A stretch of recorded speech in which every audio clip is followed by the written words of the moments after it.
Hey everybody, Brenda's got something special that she's going to show you before we get started seeing everybody's tanks and hanging out. She wanted to show you what she's going to do to this tank. It's going to be pretty awesome. Hey Brenda. Hey, hi everybody. So Father Fish wants to move the lungfish. So I'm redoing this tank here. The electric blue Acaras used to be in it. I got all them out, took all the plants out, fixed up the substrate, and I pulled plants. I have them all ready to go, and I'm going to set this up for Mr. Lungfish here. So, Cool. First thing I did, the first thing I did was build him like a little cave. He's got a couple of caves that he can choose from.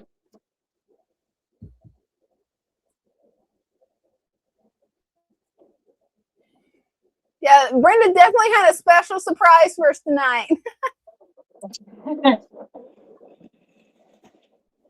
And I don't know if this one's going to be big enough, but I'm going to put it in here. We might have to change it, although I don't know, it might be good. See which way we want to put that, set that there. I like that. Did you make that? Yeah. We want that at an angle, so even though he's in his cave, people will still be able to see him. Oh yeah. That way he can feel safe and hidden, even though we actually get a sneak peek of him. Right. So I got a special delivery today, and I'm going to use some plants that were in that special delivery. Christian, not only did he send frog bit, but he sent some Val. And this Val is on the shorter side than what we usually get when we order. So I chose this Val to put in here.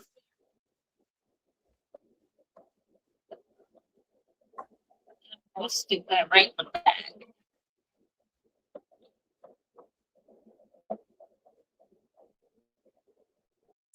And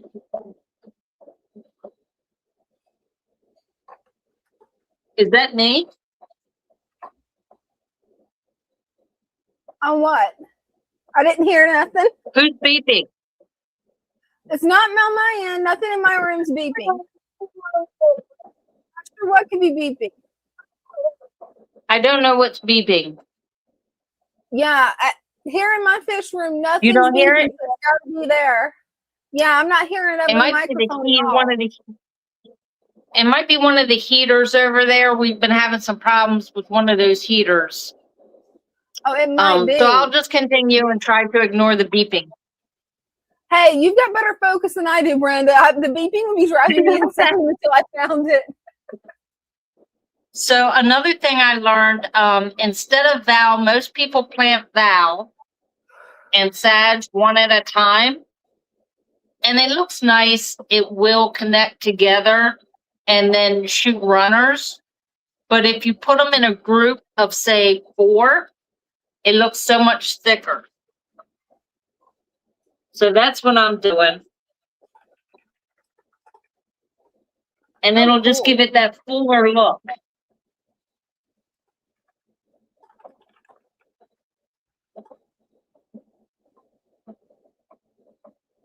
And then we'll put some more over here by the filter.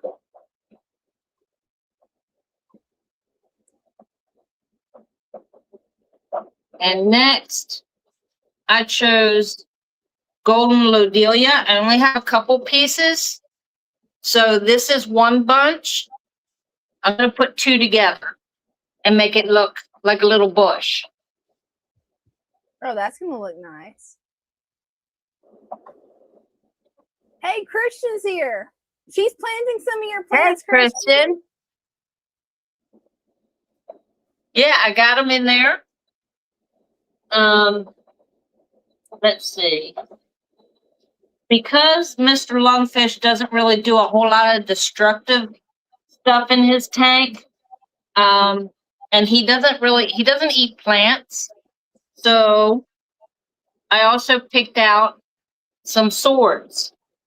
These are the this is the herbage. It's just a matter of trying to find out where I want to put them. And again, I put 3 together to make it look bigger. That's a really good tip. And we'll put that right here next to his little cave there. And I put Anubias on his cave.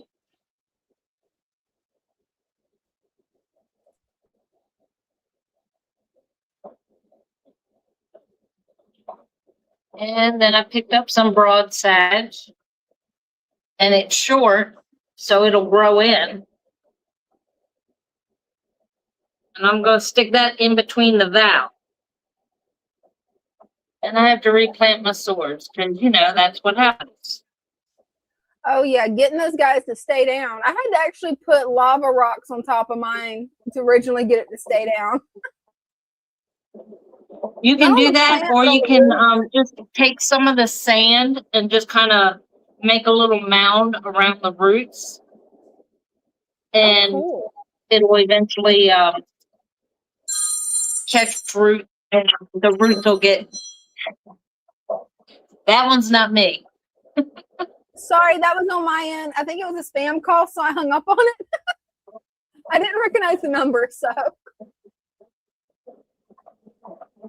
Well, that's what we do then. We hang up on spam calls. Right.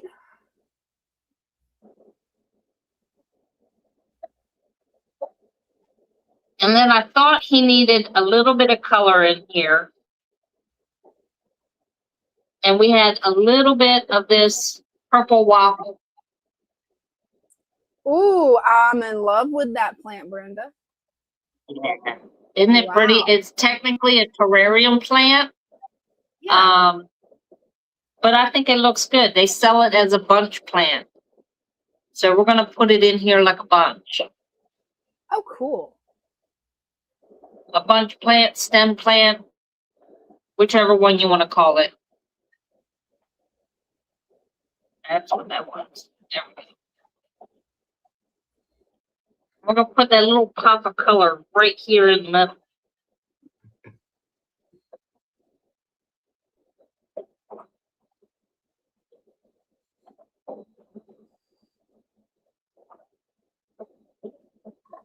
And then, of course, one of my favorites to work with is Microsword.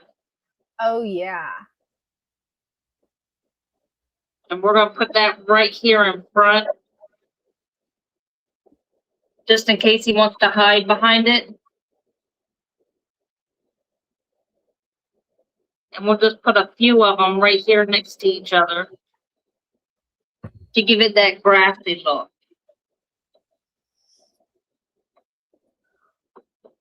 And put some over here by his cave.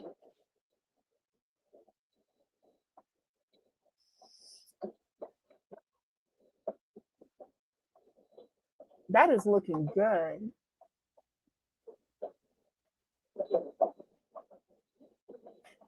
Yeah, it's funny. Christian says I'm getting phone calls from all over the country. I let them go to voicemail. That's a good idea too. And we can't, you know, go wrong with an Amazon. So we're going to stick this Amazon sword right up here in front. So when it grows out, it's nice and pretty. And this went by really, really fast, didn't it? As you can tell, I'm almost done. Wow. And Brenda, let's I'm see. going to have to fly you to Florida to do my tanks because it takes me 3 hours to rescape a tank that size. Well, this one's only a 20-gallon. I know. And then over here we have Vesuvius. And I have 2 of them together. So we're going to stick them right in the corner. Push up some sand.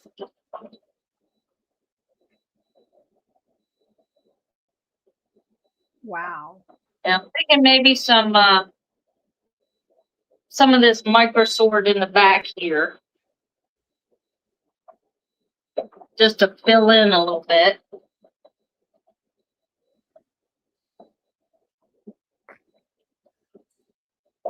And I think I've run out of room.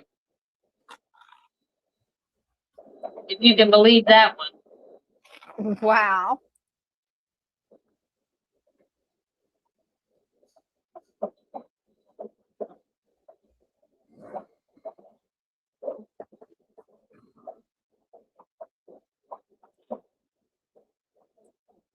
And that's pretty much it. We don't have room for anything else. We got to save room for the lungfish, and he's pretty big.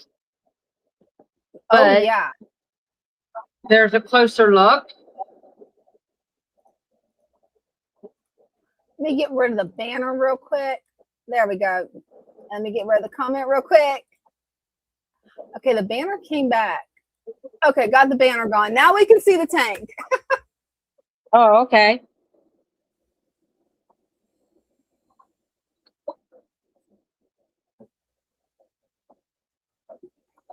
And there we go. That's it. And earlier Brenda, today, we're going to put you this did lid on here, even though we don't need it right now. Earlier today, I was given a project to do, and it was this tank here. And let's see, I have the Lodelia here, Scarlet Temple. Super Red Mini is in the back. The red, and then the baby tears. And then I put Crypt here and here. And for the time being, I have some hardscape here. That's going to come out, and I'm going to put a carpet of Monte Carlo. I'm just going to place the whole thing right there. And that's to push the fish forward so people can see them. And this is the honey gouramis. And as you can tell, they really like it.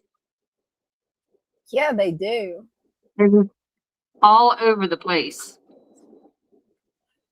Christian wants to know, how did the frog bit do in transit? It did great. Look at that.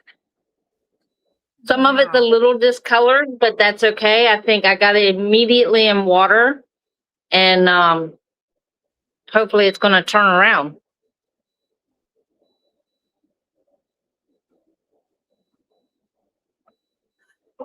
Guppy Network wants to know, was that an opaline gourami in the first tank?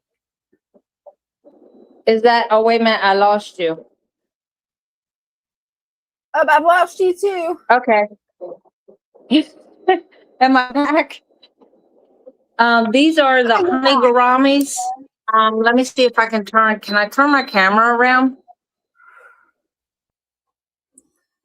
Oops, we lost Brenda. Wait a minute, she's coming back. We got her. Okay. It didn't let me turn my camera around. So I'm not sure which one the blue one is. But these are the honey gouramis in here. Oh, cool.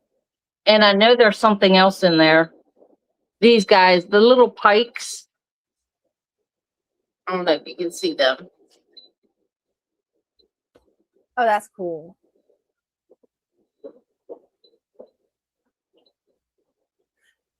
And what I did not know until I was pulling the plants out to redo it was that there was a little loach in there somewhere.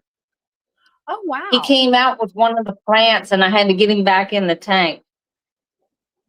Oh, that's good. That was that was something else. Guppy So Network. These guys here, most of these guys are coming out. So I can actually redo it.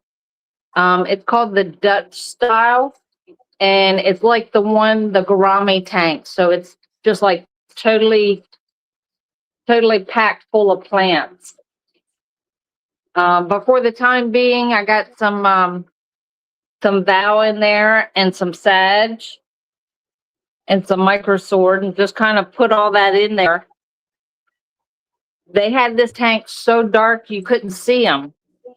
And we did just a partial water change. I think it came down to here. And then I filled it back up and put these plants in. And it cleared it right up. I was very surprised how clear it got. But yeah, these guys are going in a different tank. Very rambunctious.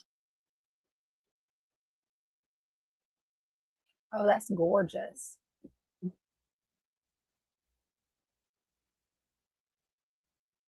Yeah, when you said a Dutch tank, I had no clue when you texted me that you finished aquascaping a Dutch tank. I had never heard that before.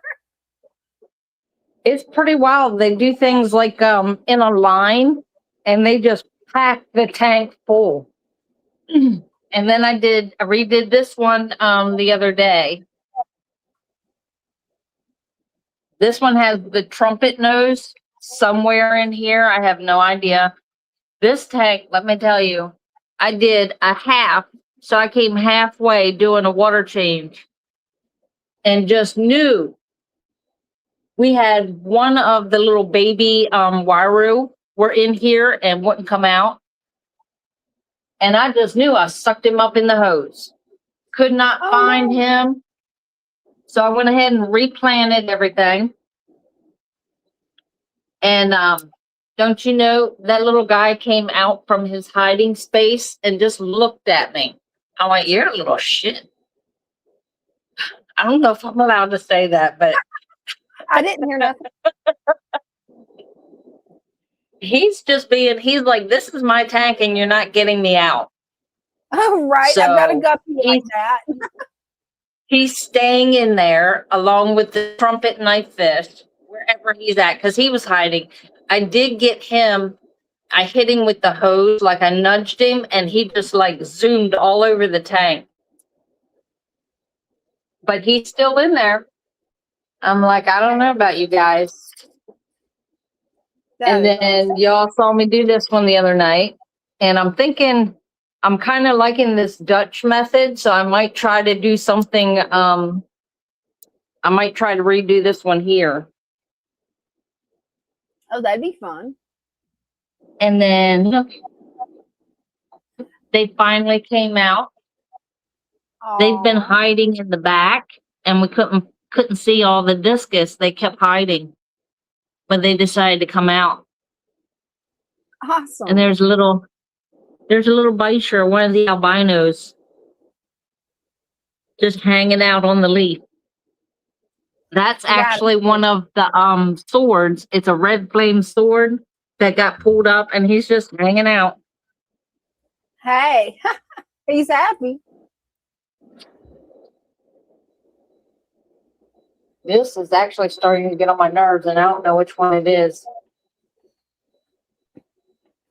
Oh, your heaters is doing what my heater did a while back. Yep.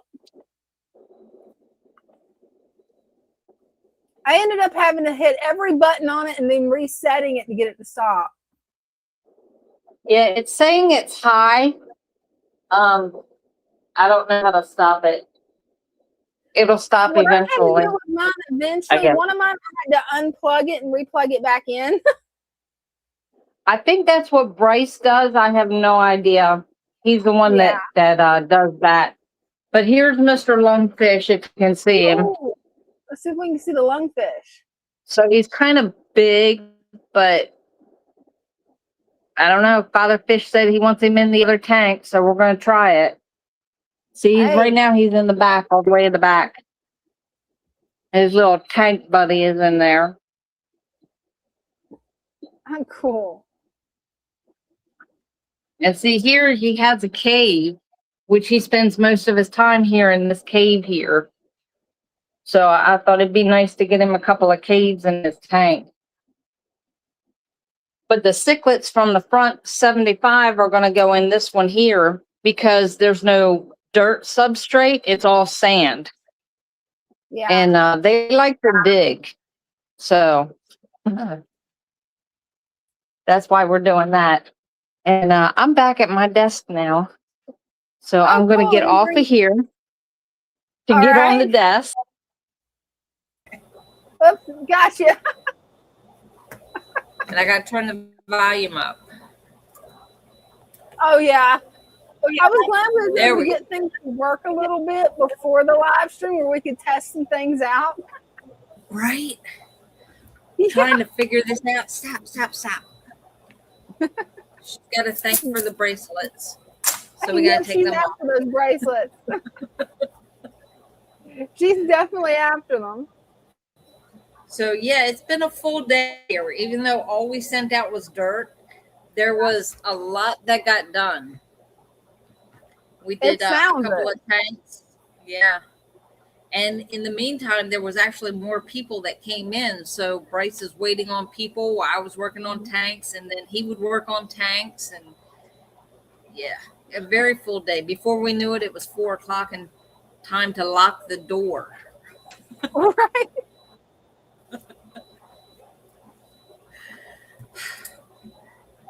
Let me get that link pinned real quick. I'm right now, you guys, the link that's currently pinned will actually show you how to set your camera up for joining StreamYard. Hopefully it'll work for you guys. Me and Brenda went over it a good, 15 minutes before the live. We was trying to get it to work. And it would work on my phone, but for some reason it wouldn't work on her phone. So I'm not really sure what was going on there. I'm just going to toss it up to the gremlins. Anybody that's not new to the stream, you know we got gremlins, and it's what happens. That and it's a Samsung phone. It's a Galaxy. Yeah, my nephew's got a Galaxy phone. What I'm going to have to do is the next time he comes over, it'll probably be Sunday when he comes over or Saturday, one or the other. I never know when. I'll have to ask him, hey, come here.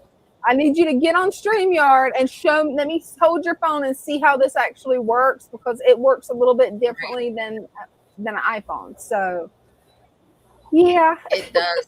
I could not get my camera to turn and go full screen. Yeah, see, that's wild. So I'll have to get with him, and if it works, it could be, just a glitch, because we always have glitches before the live stream. It could be that, or it could be that they're two different operating systems. And if they are, I'll ask him if I can record his phone and get a little bit of footage for how to do it on an Android versus how to do it on an Apple. Because since it's all StreamYard, I figured they would work exactly the same. Like, it makes no sense to me why they work different. I don't know. Maybe it's something you got to do with the camera before you go into StreamYard. Yeah, I don't know. It's weird. I have no idea. Because technology isn't perfect for mine. Today technology doesn't like anyone, Brenda. It's been one of those days with it. It's the full moon. We'll just blame it on the full moon, the solar flares, anything else we can think of. There you go. Oh, this is cool. Victor says the Galapagos Islands Galapagos giant tortoise in Philadelphia Zoo has babies that are now 1 year old. That is so cool. Yeah, I'm gonna have to get on their YouTube channel and check them out. I know you hear the beeping is driving you nuts. Oh, it's still beeping? Yeah. Yeah, we had to turn the heat up because we saw a couple of fish in there that had ick, and now it's reading that it's high. Well, of course it's high because we turned the temperature up. But yeah, I don't think it beeped all day. Of course, it would wait till nighttime when everybody is left before it started beeping. Right. Yeah, and when mine was beeping, I don't know, like every heater's different, but I know with mine, and a lot of times, like I've gotten heaters that Father Fish recommended, so it may be the same type of heater. I don't know. I know it's a Higer, but I don't know which Higer it is. I know it was originally designed for a 75 gallon, so I don't know the name of it. But with mine, I finally had to. Go ahead. I was gonna say it's not one of the stick ones. It's more like a rectangle, the flat one. Mm-hmm. That's what's in those tanks over there. So with this one, it's really strange because it's about this big, and it's got like a triangle shape on top, a triangle shape on bottom, and I think it's a ceramic heater. I don't remember. It was some kind of heater that Lou mentioned, and I'm like, ooh, I've got to have that for my 75-gallon tank. And then, well, it ended up in my 40-gallon. I just keep it low where, it's not going to overheat. Right. And it actually, during the last cold snap we had, it started beeping. And I'm like, okay, why are you beeping? It wasn't heating the tank. It actually, something happened when we had the power flicker. And yeah, it just sit there and beeped. I hit all the buttons, finally unplugged it, replugged it back in, tried to turn it on, didn't want to come on. Then it finally worked. And now it's working fine. So I don't know, maybe it's something with the power going off and on. I don't know if you guys have had that happen at the shop. I don't know. No. I don't know what it could be that could be doing that. Maybe Christian knows. Christian might be able to tell you how to do it. Help! The beeping is uncontrollable. Right. You had ice in Florida? Yeah, during that worst cold snap, we had some ice. And some of it was natural ice, not just where we took the water hose and made ice, because I wanted to see icicles. It's still natural ice. I like that mentality. I've had so many people tell me that's not natural ice. It comes from the water hose. And I'm like, okay. It's still water that froze into ice, and it's still natural. Right. Christian says, what are we trying to do? I stepped away for a minute. Brenda's got a problem with a heater that is sitting there constantly beeping, and we're not sure why. I know mine quit working, is why it quit beeping, and then when I reset it, it started back working, but we don't know why hers is beeping. I don't know. Yeah, I don't either, because different heaters work different ways. I've had some that when they're overheating, they beep. Some that when the tank's not hot enough, they beep. And it's like, okay, help. It's just going to beep. It might be that it stopped working. I don't know. I thought that with that one, though, I thought that when it stopped working, that it read like 000 all over it. I don't know. Mine, when it stopped working, it had where it says wattage on it was at 0. And then the temperature just kept going down. Wow. Well, with this one, like the temperature you set is on the bottom, and on top, it's the actual temperature of the water. And that one is reading HH, where the one on the bottom, I think I had it set on 86 or 88. I don't know. I think I need a new heater because I just looked over to see if hopefully you had the same heater as mine. And when I looked over, the good thing is it got up to 87 in Florida, so I didn't have to worry about it. It's been in the mid 70s in my room, so it's all good. The tank's at 79 right now instead of 80.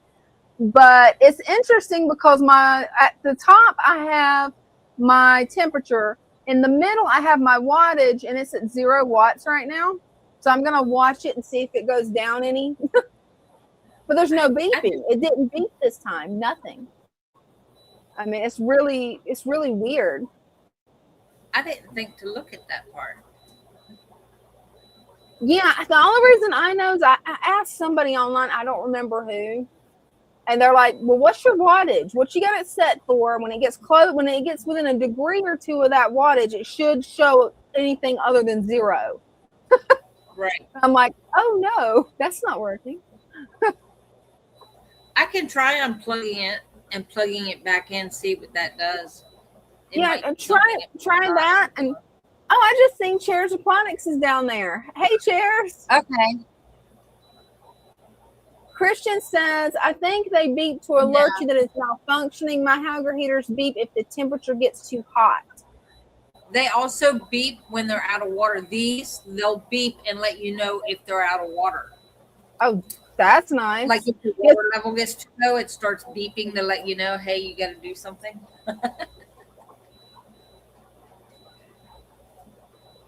Oh, wow. Yeah, you had it warm today, too. Hey, Chairs. Oh, okay. Hey. I'm up now. Okay. My bad. Yes, my All right, guys. Too long. What? It didn't sound off that you was waiting. We never got a beep. Hey, that's fine. That's fine. So like I said, I guess that was Wednesday or something, whatever day. I told you all about the pennywort. It's kind of a lot. Here, Whoa. It's like the size of you could put like all this in a 5 gallon. It would still, overflow the 5 gallon. It's a lot. It's a pound or more. I also have a little ring for the angelfish, so like the floating plants won't go over it. But I mean, the floating plants don't care. They'll just they'll go right into it. Yeah, they will. But man, it's like really hard to get it all. And Fishmania, they said each 6 inches, which is like every few leaves, that'll be $1.50. So I mean, like, I still have some in the crawfish tank, but then I'm gonna put that back in here. But I just don't want to mix it up with and then sell it all out. Oh, I don't blame you. You want to keep some of it where you can regrow it. Those are some beautiful fish, by the way. I love that tank. Well, eventually I'm gonna move them up. So I mean, thanks, but I'm gonna move this up eventually. Not anytime soon. Definitely not like the saltwater. But I'm going to move them up. I don't know, here in 5 years, if that.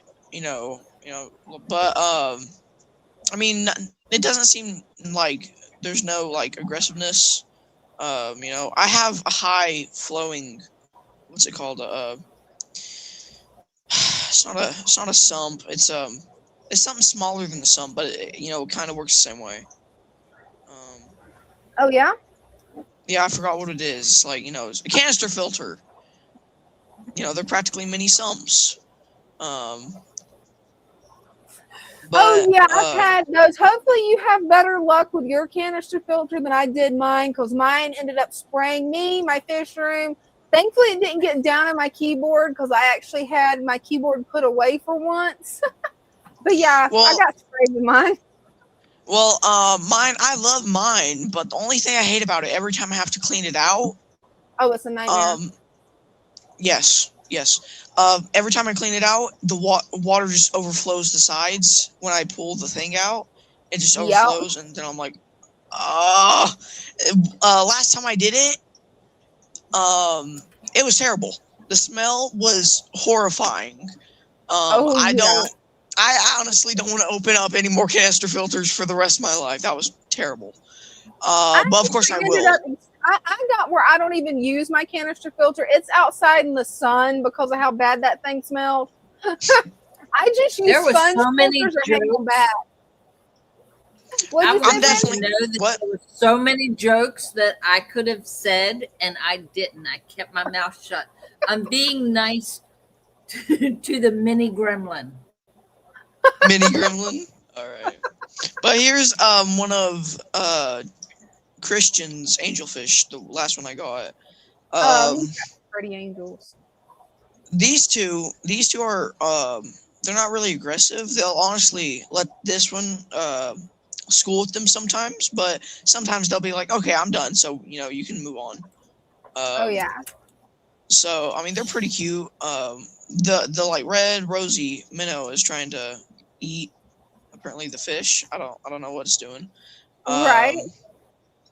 But I don't know what it's doing.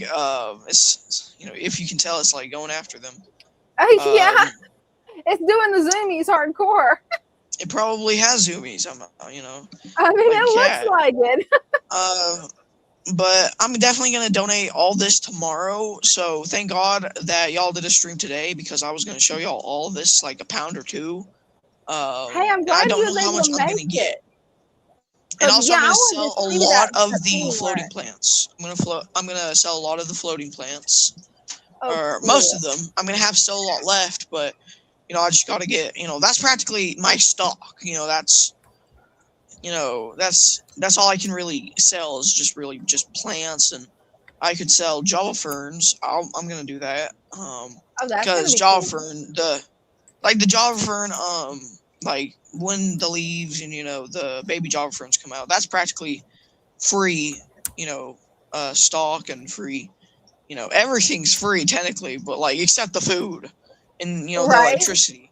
But I'm definitely like the only reason why I have it a little more stock than usual than a normal fish tank is for one, so the plants can grow quicker than what they should. Like let's say, like if not in the bad way, but it's just like it's kind of like I don't know. It's just like You're impatient. We get it. I know, but it works a lot more than my canister filter. It, of course, filters out, but I'm just letting my canister filter polish the water and keep the water Right. clear so my fish can breathe while the plants filter the water. Yeah, that I'm letting makes that sense. happen. Even though the canister filter has media and stuff in that, what happens if the tank, has something wrong with it? Like if I accidentally put something that has ick or something in it, or fish that develops yeah. ick, I still have, stuff in there. So like, Yeah, you want to make sure you've got plants that'll be able to handle the 87 degrees needed to get rid of the ick. Yeah, absolutely. Oh yeah, these will survive. Alodia is one Oh of the yeah. hardest. I don't know what this is. I don't know what that is, but that can definitely hold. It's like bamboo. It looks like bamboo, but it's not. It's not any type of bamboo. But like it's really, really like strong. Everything I make sure to put in this aquarium is strong because there is no dirted substrate. It's not dirted. It's only sand. That's it. Oh yeah, I've got a tank like that too. I looked at the prices of I started this tank a year and a half ago. I didn't even know fatherfish existed. So, I was going to do fluval, but I was like, man, those prices are kind of expensive for like a bag that was like a quarter of the tank size. It's expensive. Yeah, no. I know. And I was like, I was going to cover sand on top of that, but I was, it was a little too much. It was a little too much, and I was like, you know what? Nah, I'm just gonna do it this, and have a little stalks, just to make up for that. But it is kind of pulling, like the plants are kind of pulling the poop into the substrate, I suppose. Like the mulm and the, I guess it's doing that. Because I'm not using a root tab because I've had one time that, and then one of my plants just melt. Well, now I'm not saying all told me to do with my all sand tank because I ended up getting it. It's all sand. It was off a Facebook Marketplace. And he told me just give it a little while, let the mulm build up, and then cap the mulm with the sand. And he said that would work too, where I wouldn't have to utterly redo it because it was a tank that somebody had set up for 5 years, so it had all the beneficial bacteria in it. And everything was running great with it. And he just told me, once the mulm, you get a mulm layer, just cap it with some more sand and you're good to go. Well, kind of like the 10-gallon down there, that one wasn't so successful. It's this one. It wasn't so successful. So I had to clean it out because the dirt was leaking into it, even though I had 2 inches of sand. Oh, man. It was, I guess either the rock was a little or not rock. I guess the sand was a little too, able to let the dirt rise, or just I put the rocks or squished the rocks into the substrate. So I guess the best kind of sand you can use to prevent that's pool filter sand because it'll keep everything weighted down really nice. And this is exactly what this is. This is pool filter sand. Yeah, and I got that at Ace Hardware for $13. That's actually Oh quite yeah, good you can for get a good deal on it, 50 But pounds. For 50 Christian's got a pounds. comment for you, Chairs. Christian's got a comment. He says, you need to start a food web, add a little leaf litter and some resurrection jar material. And yeah, that'll help you to build the food web out, and it'll really help your tank to flourish. Oh, this one? Oh, yeah. Well, I was going to do the 2.5 gallon, but I was like, you know what? I'm doing water changes on that one, and it already has the fatherfish stuff. And I tried the resurrection jar, but my windowsills, they're like the base of them are way too small. So it would just fall. And I don't want a broken jar. Or a broken plastic jar with like rocks inside, or yeah. The way I had to do it, because I've got really shallow window eaves too. I actually ended up getting one of the cheap plant grow lights off of Amazon. I think I paid like $10 for it, and that works perfect. And then I could just have it on my desk. Well, that's the only reason I have the 2.5 gallons. Really, the only like fish tank I'm gonna like. Kind of like a jar, but it's not a jar, of course. But I just wanted something like Dina, and because I was gonna have something small, because I felt like it. But like, I mean, even though it has life, it's doing really well. I do water changes on it every few days, maybe every 3-4 days. And it's right now doing really well. No dying off, no melting. I might buy more plants tomorrow. But although this is not, anywhere close to a finished tank, and technically no tank is really considered finished. Right, it's always a work in progress. You can always put more plants or more rock or more driftwood or more fish. This is my cap for this tank. You know what you're doing, you finish it. Well, you can never finish a tank, Brenda. It's impossible. It's kind of like a house. Think about it. You always got to do improvements. No. Yeah, it's kind of like a house, but for the fish. No. Yeah. Yeah, exactly. It's a house for the fish. It's an ecosystem. You always got to make it better. I actually do got to do a water change on this one though.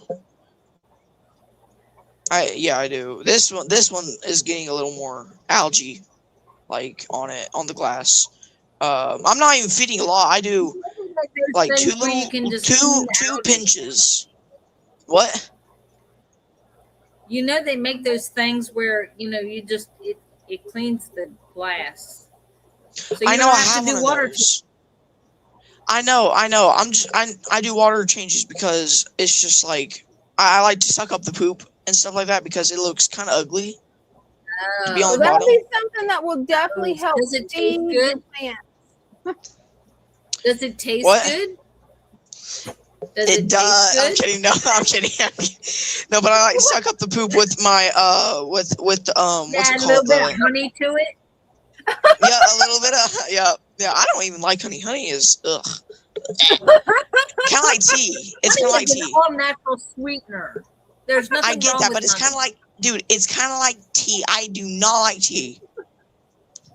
Ugh, it's disgusting. Now we know what's wrong with him. Guys, my dad does not like tea, nor does my sister. But my mom and other sister like tea. I'm from the South, so it's a requirement. We pretty much have tea in our baby bottles, right? But if anything, hey, where the poop stores is my canister filter, so it works out. I can have a clean looking tank, but have extra beneficial bacteria in a different area. By the way, you're getting a call. You keep sucking it out again. There we go. It's the voicemail. I have 4 plecos, really. 2 clown plecos. They don't eat. They eat every like 2 weeks. They come out every 2 weeks and they eat. But I have 2 bushy nose plecos. 1 little one. I don't know if you can see him. And 1 full grown one. Female. if you have a food web, you don't have to feed them as much, and they won't poop I as know. much because people poop every time you feed them, and then you won't have to suck up the poop. I do it once a Unless you day. I feed them once a day. Yeah, Actually, I haven't fed them today. I never suck up the mold. My husband does in the living room tanks because he doesn't like it. But I've noticed that when I added Malaysian trumpet snails to my fish room, I didn't need to. The tanks that have the Malaysian trumpet snails, I don't have any problem. What did Christian say? There's nothing better than sweet poured from a repurposed milk jug. Oh yeah, sweet tea. Yeah. There you go. Yes. I tried it once and I just don't like the taste of a hot drink that is water, that has water. No, you gotta put ice in it. It's gross hot, man. Don't do it hot. I know, guys. I know. It's still disgusting. You're doing it wrong. Oh, come on now. That's when I was sick. I tried it once and then it's just disgusting. Oh, they gave me herbal tea. I know what happened. You drink ginger tea when you're sick, and you drink that hot. You don't drink sweet tea. It might have been ginger tea. It might have been that or green tea. I don't know, but it was disgusting either way. I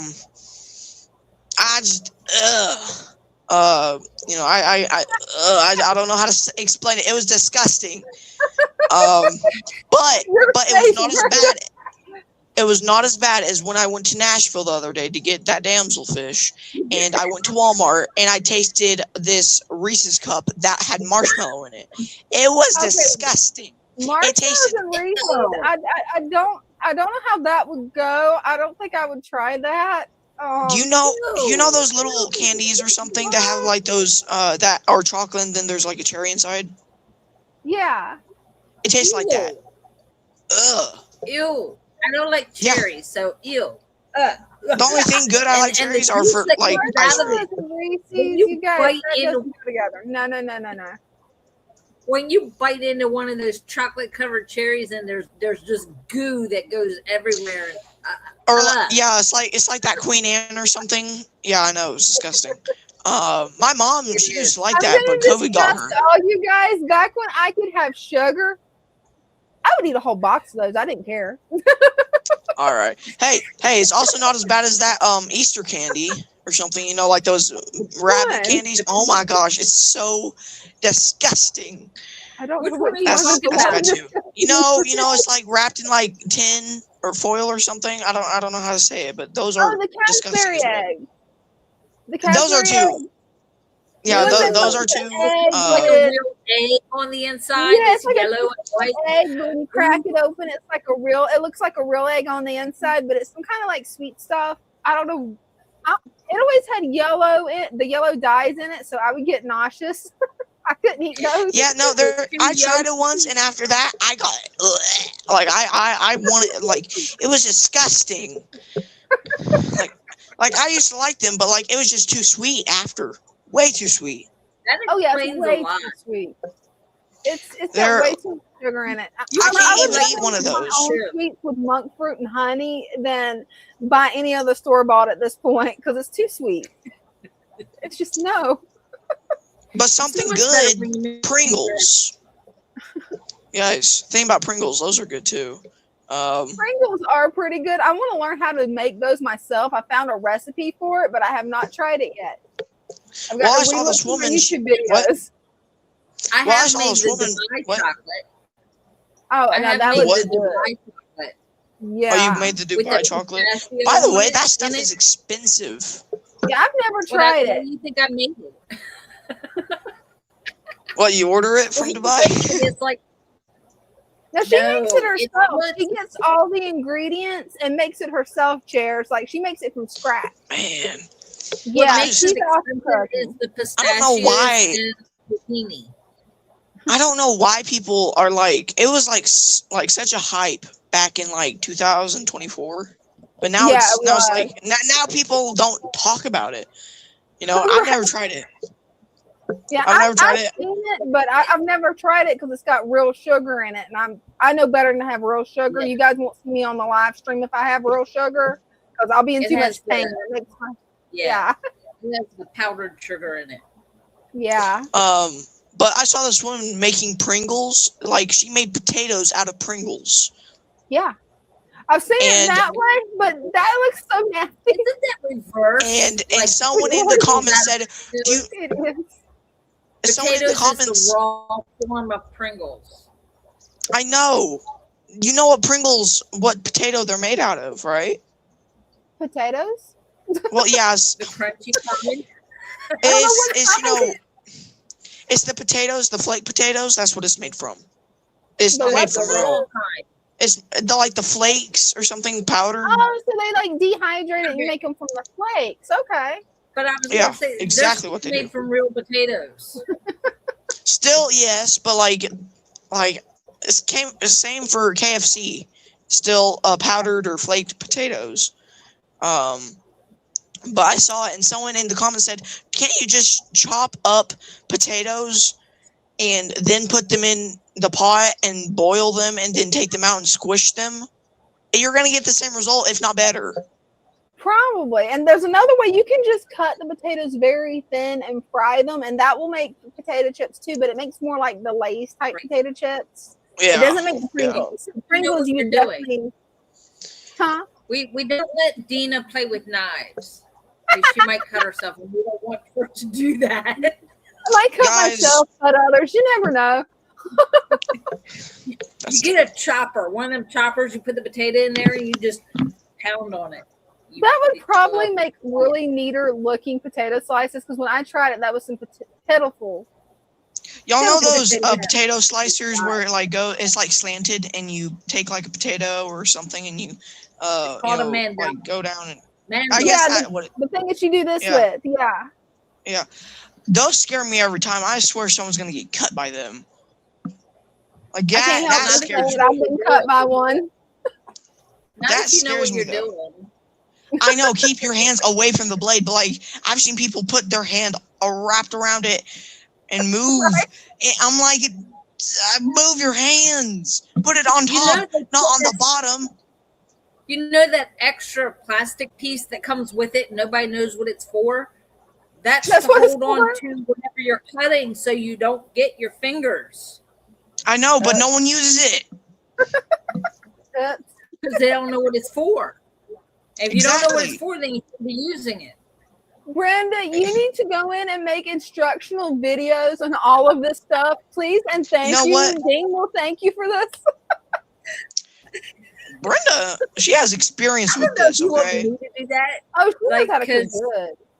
I tell you what, when I have a scar here on my finger, I don't know if y'all can see that here. Let me make you full screen. Yeah. Ouch. Yeah, you see that scar there? Let me see that one. Yeah, Yeah. small. Yeah. Yeah, that came because, oh gosh, I think I was about 11, maybe 12. And I lived with my grandparents. So, you know, she made some bread, homemade bread. And she took it out of the oven and then left it sitting on the rack to cool. Ooh. I came walking through the kitchen and smelled the bread, said, I want some. And I looked around. Nobody was around. So I picked up the biggest knife I could find because that's the one that you cut the bread with. And I started to slice. But when I did, I looked up to see what time it was, and the knife went right through my finger. It'll do it. Oh my gosh. And I didn't want to get oh in my gosh. trouble, so all I did was wrap it, and it never got stitches that probably needed stitches. I just wrapped it and kept my hand hidden until it healed.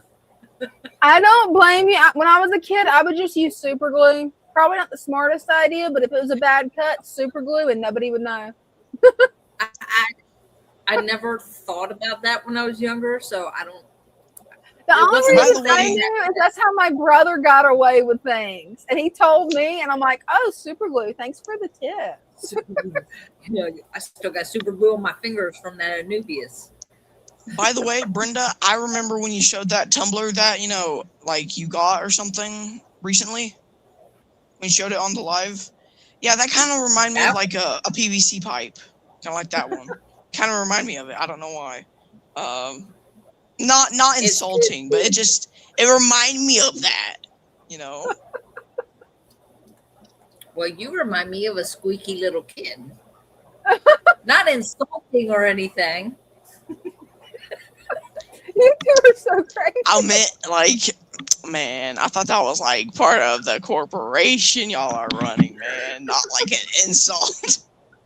We will wobble, but they don't fall down. Guys, I think she's trying to bully me, but like, you know, those were the pairs of the what's it called? We do not bully here. That is no. Oh, come on, Brenda. No. You don't lie. We have fun with you. Sure. We have fun with you. See, you're laughing about it. Who said I'm laughing? I don't say that. Hey, if it's not recorded, there's no proof. You know I can see you, right? You're actually smiling. You're laughing. No, I'm not. Yeah, you are. I'm smiling, but I'm not laughing. No, now you're looking to see how I can see you. You cannot see me through the camera. I know you can't.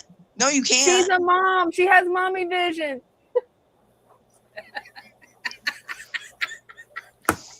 I don't think so. Not in this one.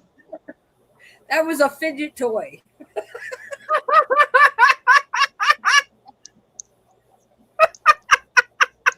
What the heck? Brenda, I'm dying over here. Guys, what was that? Yo, what? That was. But that you can was say, this beautiful selenite here that's sitting here. What do you got, Brenda? What now? I missed something. I said, that is not what you thought it was. That was a fidget toy. And I said, no, it's this beautiful selenite. That's what I had in my hand. See, it wasn't the other thing. It was this. Because we don't show that on live. What? That's all right. I don't know. I had like 3 hours sleep last night. Give me a break. So, like, you can see the Coraline algae. That's cup of coffee. Everybody should be warned. Oh, I had the whole pot of coffee this morning. That's 1 cup for you, Brenda. No, you didn't have 1 pot of coffee. Yeah, you had 2. No, you had 2, Brenda. Don't forget, you had 2. Don't forget, it's okay. You're extra tired, so you need 2. You need at least 2 a day. Like at least 2 a day. I only had 1 cup, and it was a small cup, so that's what's wrong with me is I need more coffee. This is the second shirt I've had on today, but I only have 1 pot of coffee. I think we're getting like Alzheimer's or something around here, guys. I think we're getting. I feel like she had to. Oh, look at that fish! What the heck was that? That is a pretty fish. What, the clowns or the damsel? damsel? The clowns. It looks like me. The damsel's pretty too. Yeah. So the clowns, they're. You want a saltwater tank looking at yours? That is so pretty. The only reason I could tell you that you couldn't have a saltwater tank that is 5 gallons, that you cannot have 3 fish in. Like 1 fish is really all you can really get. But the only reason why I'm saying that is just because they, of course, are in the ocean, but like they need something really big usually. The damsels you could keep in a 5 gallon minimum. Because they have their territory and they're real small and I like how friendly the clownfish are. The way they just run right up to you. I love that. Yeah, they're practically dogs. Yeah, they're kind of like right? What is it? Golden retrievers. Yeah, and after that, once I lift up the lid, they want just food. I'll put my finger and they'll try everything just to get food. And there you go, they're nibbling my finger. Animal abuse. You're teasing them. It's not animal abuse. By the way, you got to feed them like 2 or 3 times a day. See, I told you. you got to feed them 2 times a day, minimum, because if you don't, then, because they technically graze all day long, all night long as well.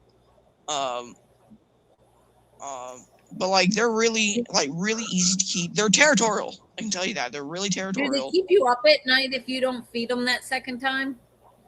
No, I just go to sleep. I mean, they're not gonna starve, but they're gonna be more hungry in the morning. So I gave them a more high quality food than what the Omega 1 was. I get what? You definitely have that tank looking nice, Shares. Well, I'm gonna make sure to put a link to your different channels in the comment where people can find you and stay updated on those tanks all week, okay? Because you definitely want to start sharing that link out because you got some beautiful tanks. Well, I'm making money for myself so I can buy myself a 55 gallon.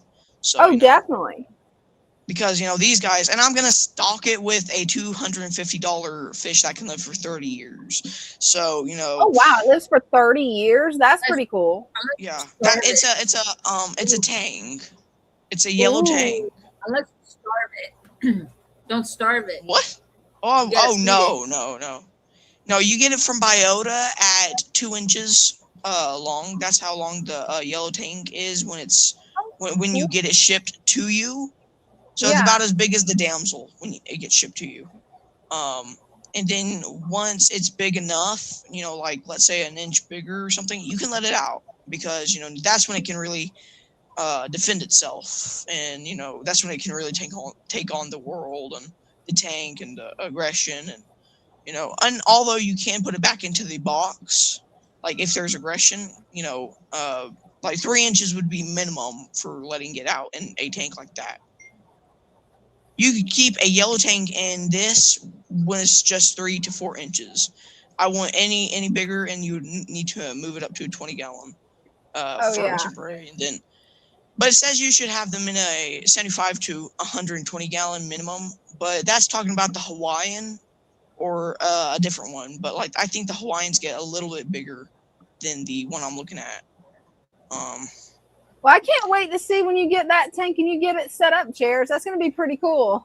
It's going to be later this year. So I'm going to try to get the tank in on Memorial Day. Hey, that'll be nice. Well, thank you so much for coming up and showing off your tanks. I definitely appreciate it. Yeah, I mean, I'll come up. I don't know when y'all do a next live stream. I suppose y'all been doing it a little more recently. Well, what we're gonna do is we always hold one Wednesday night at 7 o'clock. That's always a definite. The rest of the week we never know. It depends on what Brenda's doing. Depends on what I'm doing. Both of us have been pretty busy, so we're trying to figure out the best day for both of us when we can host a second live stream. But we're still working out all the mechanics of it. I mean, hey, but like, I'll still come up here, like whenever y'all stream, I can try to. Oh, definitely. Sometimes I might be sick, but like that one time when I built the 2.5, that was the only time when I felt better enough to do that. But hey, I mean, I guess that's it. I'm just glad you're feeling better. Oh, that was like a month ago, so but I'm definitely feeling a lot better. Man. I haven't got sick since, but that was like a light cold. I've been really sick before, and it was bad. Yeah, it's not fun. I guess that's it. Besides the 2.5 gallon, I'm gonna feature that next live stream, and then yeah, I mean, I guess that's it. All right. Hey, well, thanks so much for coming up. Brenda's back. I'm back.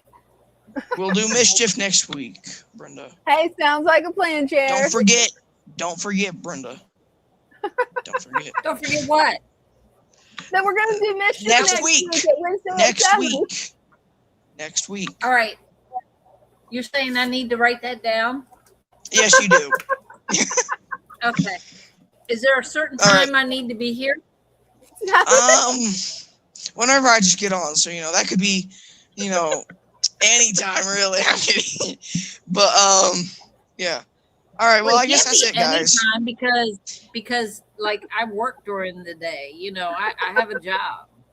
I'm talking about when the stream comes on.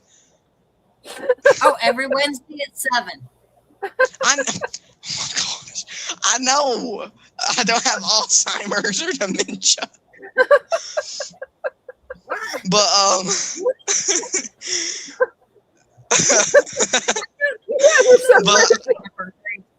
but I what? Huh? What? What's wait, on third? Oh, yeah. you're not gonna do that joke. The first time I heard that one, I'm Yo, like, someone's what? wheezing up in here, guys. Someone's Is wheezing. what on third or is what on second? I don't I know. can't remember how that joke went. I don't know. It's in left field. All right. Well, guys, I'm gonna go. All right. Well, I guess have a good rest of y'all's day. I guess I don't know. Hey, you but- you Thanks too, for Cher. coming Thanks out. for hanging out with us. All right. Well, you're welcome. All right. Well, bye. Bye. He's doing so awesome with his tanks. He really is. He is. It's But oh amazing. my gosh, that joke! I cannot remember the joke. Who's I think on Dina was first? the What's first on person second? that told me it. Go ahead. Sorry. I don't know. Who's on first? What's on second? And somebody's out in left field. I don't remember that joke. I don't know I can't- who's on third. I don't know. If anybody knows it, If anybody's curious, it's off this show called The Three Stooges. It's hilarious. Yes, it's in black and white, but it is hilarious. And we all know who the Three Stooges are. I mean, come on.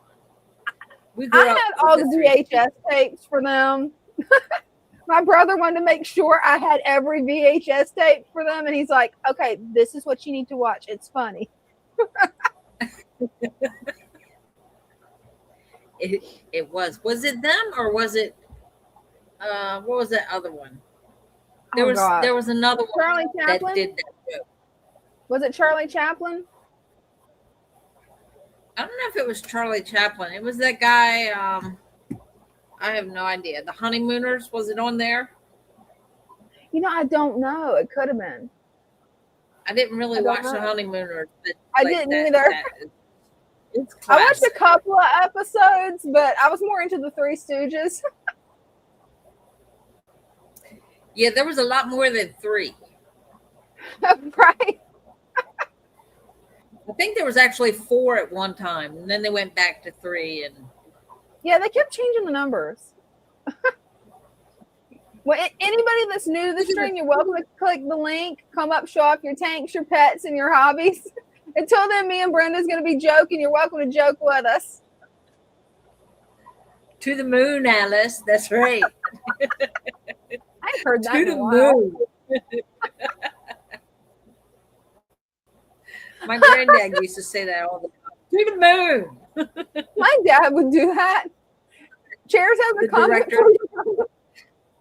I swear you two bully each other. It's in good humor, but you two bully each other so much. It's It's not hilarious. bullying when the other person's laughing too. So, No, it's playing. It's just playing. Christian says, I love that show when I was a kid. I didn't watch it too much, but I wasn't really allowed to watch a whole lot of TV because TV is corrupt. It will corrupt your mind. They would edit stuff out. Like a good example is I wanted to see Friday the 13th when I was 7. I kept putting in, I wanted to see that. And anybody that doesn't know what Friday the 13th is, it's one of the original horror movies. And really a 7-year-old should not be watching it. So what my parents did is they got it edited where it was less than 30 minutes long. I think it lasted 15 minutes because they edited it. So it's like you see the scary guy, you see Jason Voorhees, and that's about it. You see everybody run, and then there's nothing bad in it. The way they edited it. Oh God. But it makes no sense until you get older and you watch it. What's she doing? Who said I was laughing? I'm sorry. If you weren't laughing and you felt like I was picking on you, I am truly sorry. I'll do it again next week. He's gonna pick on you harder, Brenda. I know he likes calling me old and telling me I have Alzheimer's, and he doesn't even say it right, but that's okay because young little whippersnappers, they don't know how to say anything right. Oh man. So I've got an option for you guys. Do you want me to show off my tanks, or do you want to see how you replant a plant? Next week, you guys, you heard that. Oh, what did I say?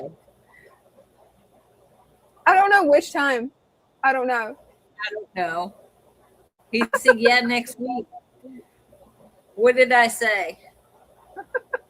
I'll do it again next week? Yeah. Okay. Keep in mind, I'm running on like 3 hours of sleep. So yeah, you definitely need to get some sleep tonight, Brenda. And the night before, I had maybe two, because this one here, Alzheimer's, yeah, you know what you can do with that? Read between the lines. I forgot about that joke. I forgot about that one. You're good. We know you're sleep deprived. You're good. The night before, when it was a full moon, little Miss Bella here, sweet, innocent little Bella, decided she did not want to stay inside.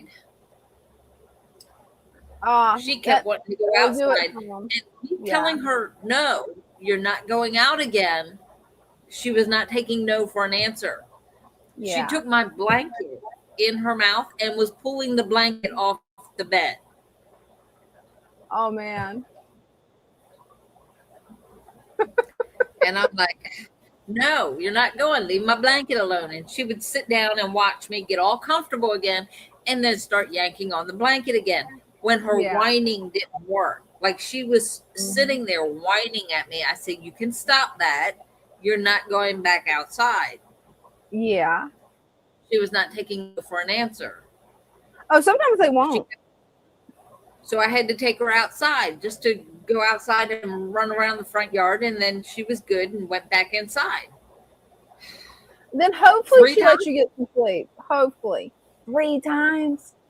Yeah, see, I'm glad Loki's out of that puppy phase.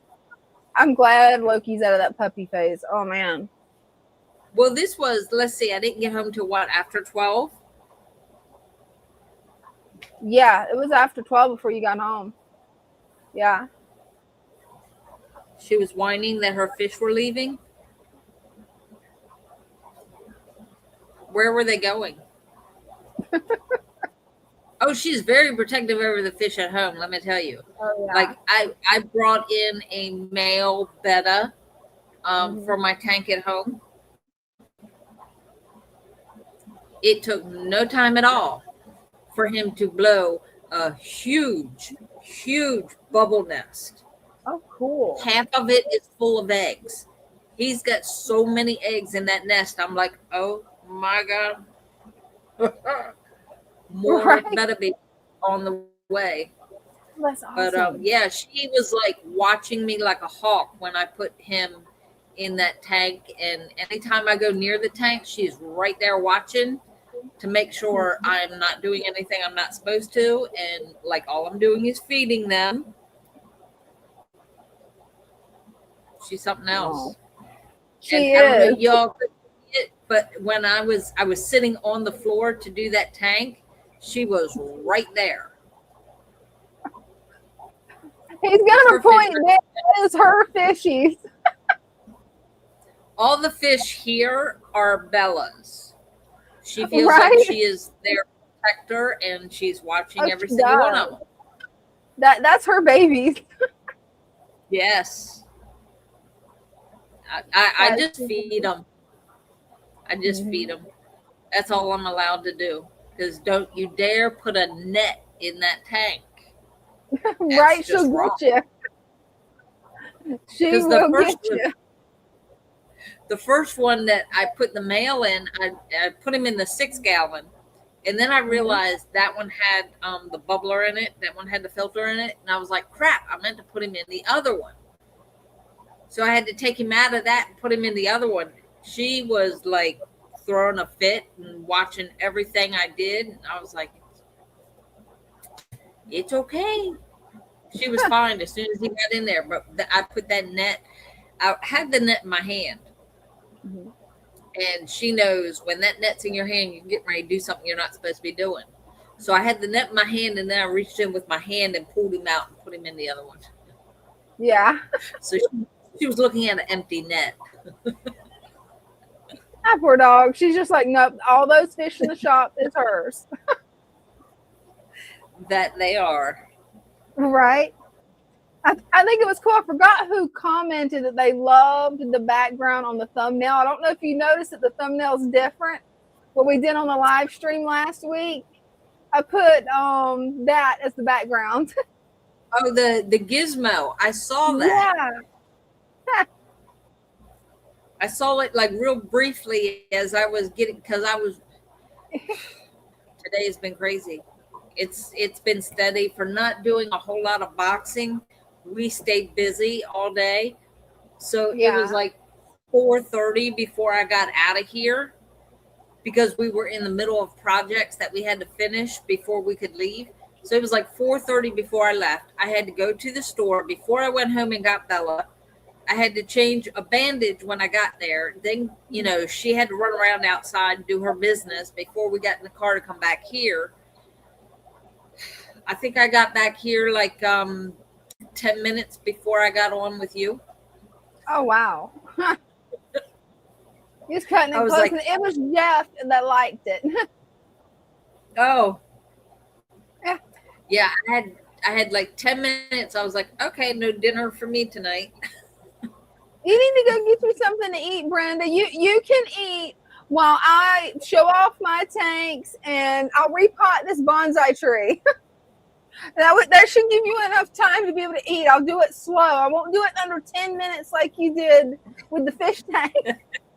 Like, holy crap.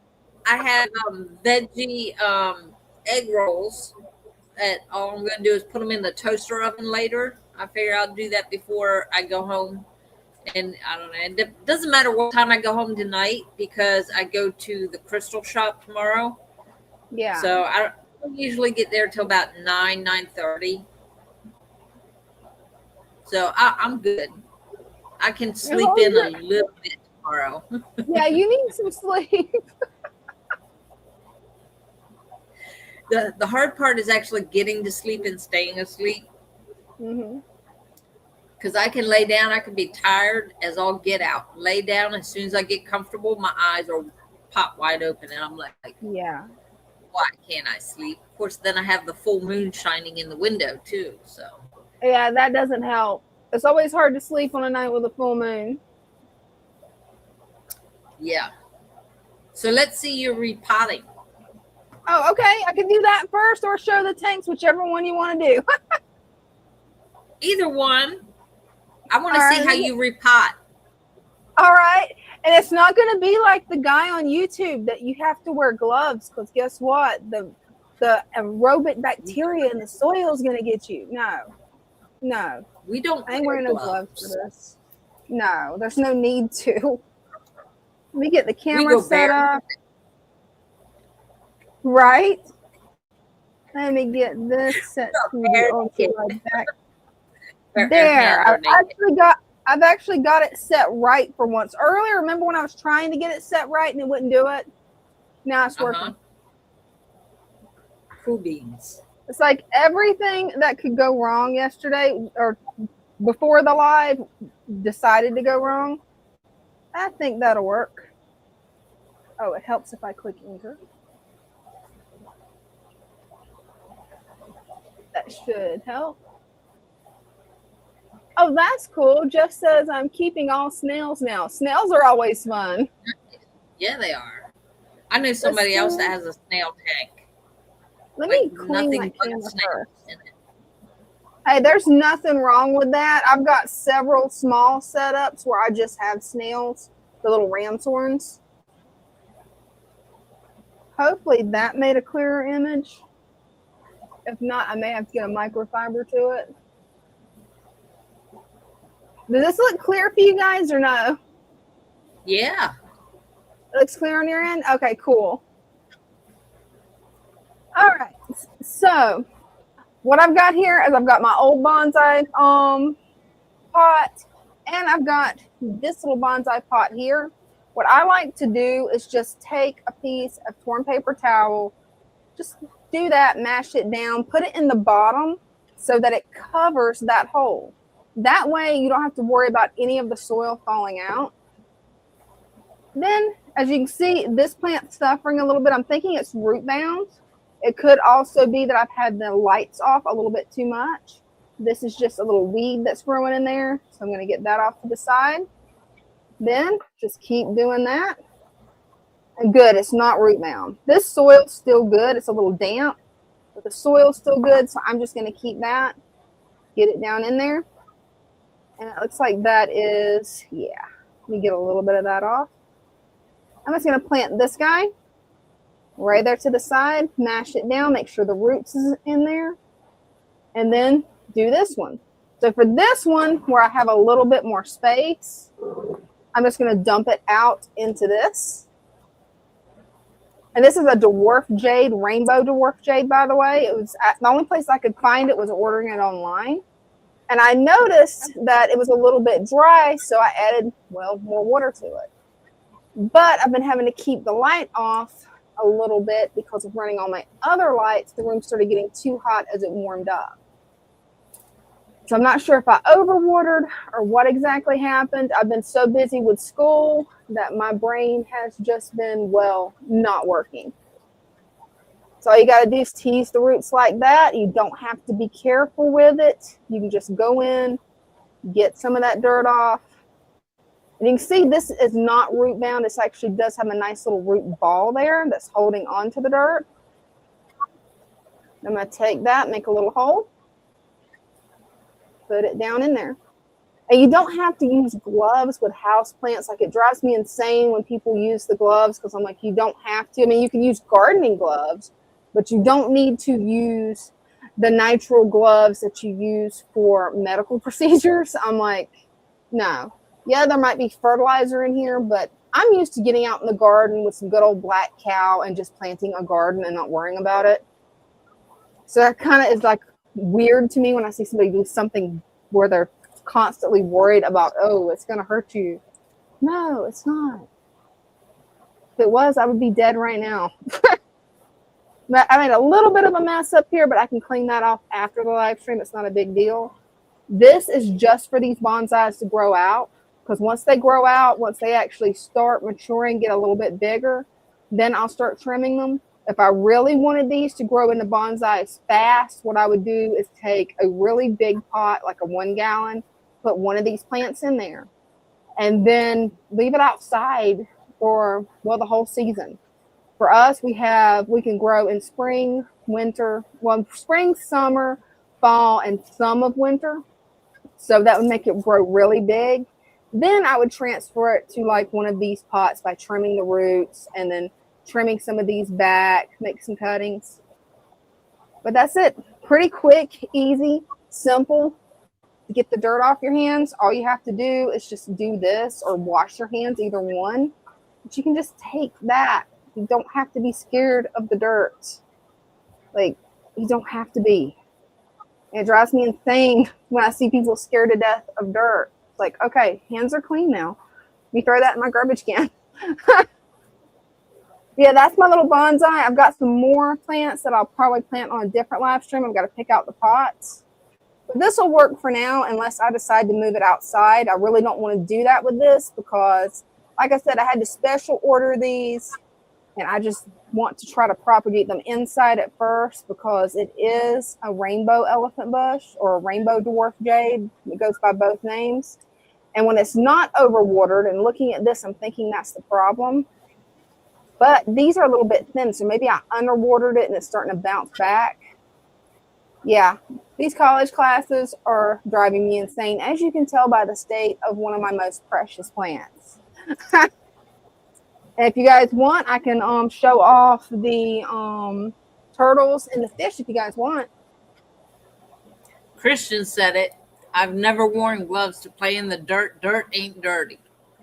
Right? That is the truth of it. And all you need is just paper towels. Like there's a little bit of dirt left on my hand, so I'm wiping it off with the paper towel.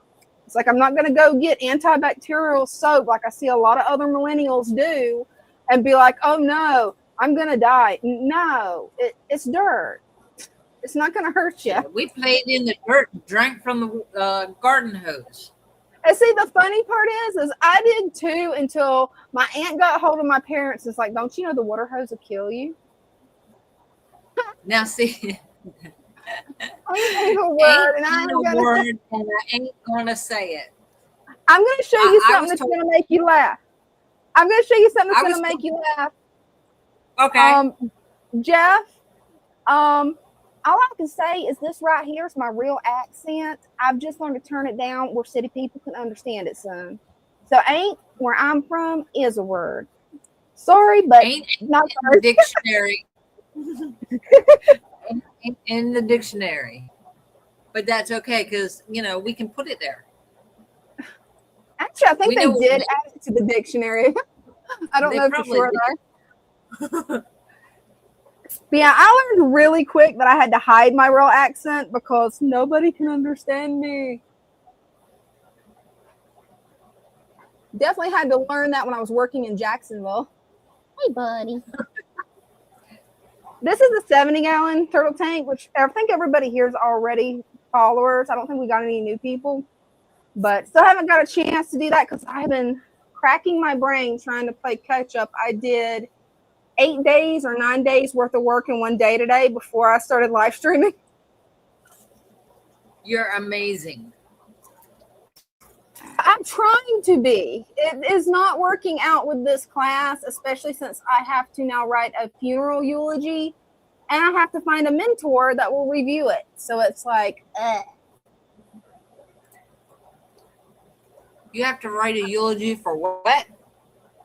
Yeah, well, I got in the divinity, what's it called? Associates of Divinity program. I got a really good scholarship, made it really cheap. I was like, oh, this is cool. And then it's like, it was not what I was expecting. I was expecting to learn more about the Bible, more about like the ancient languages and cultures of the Bible.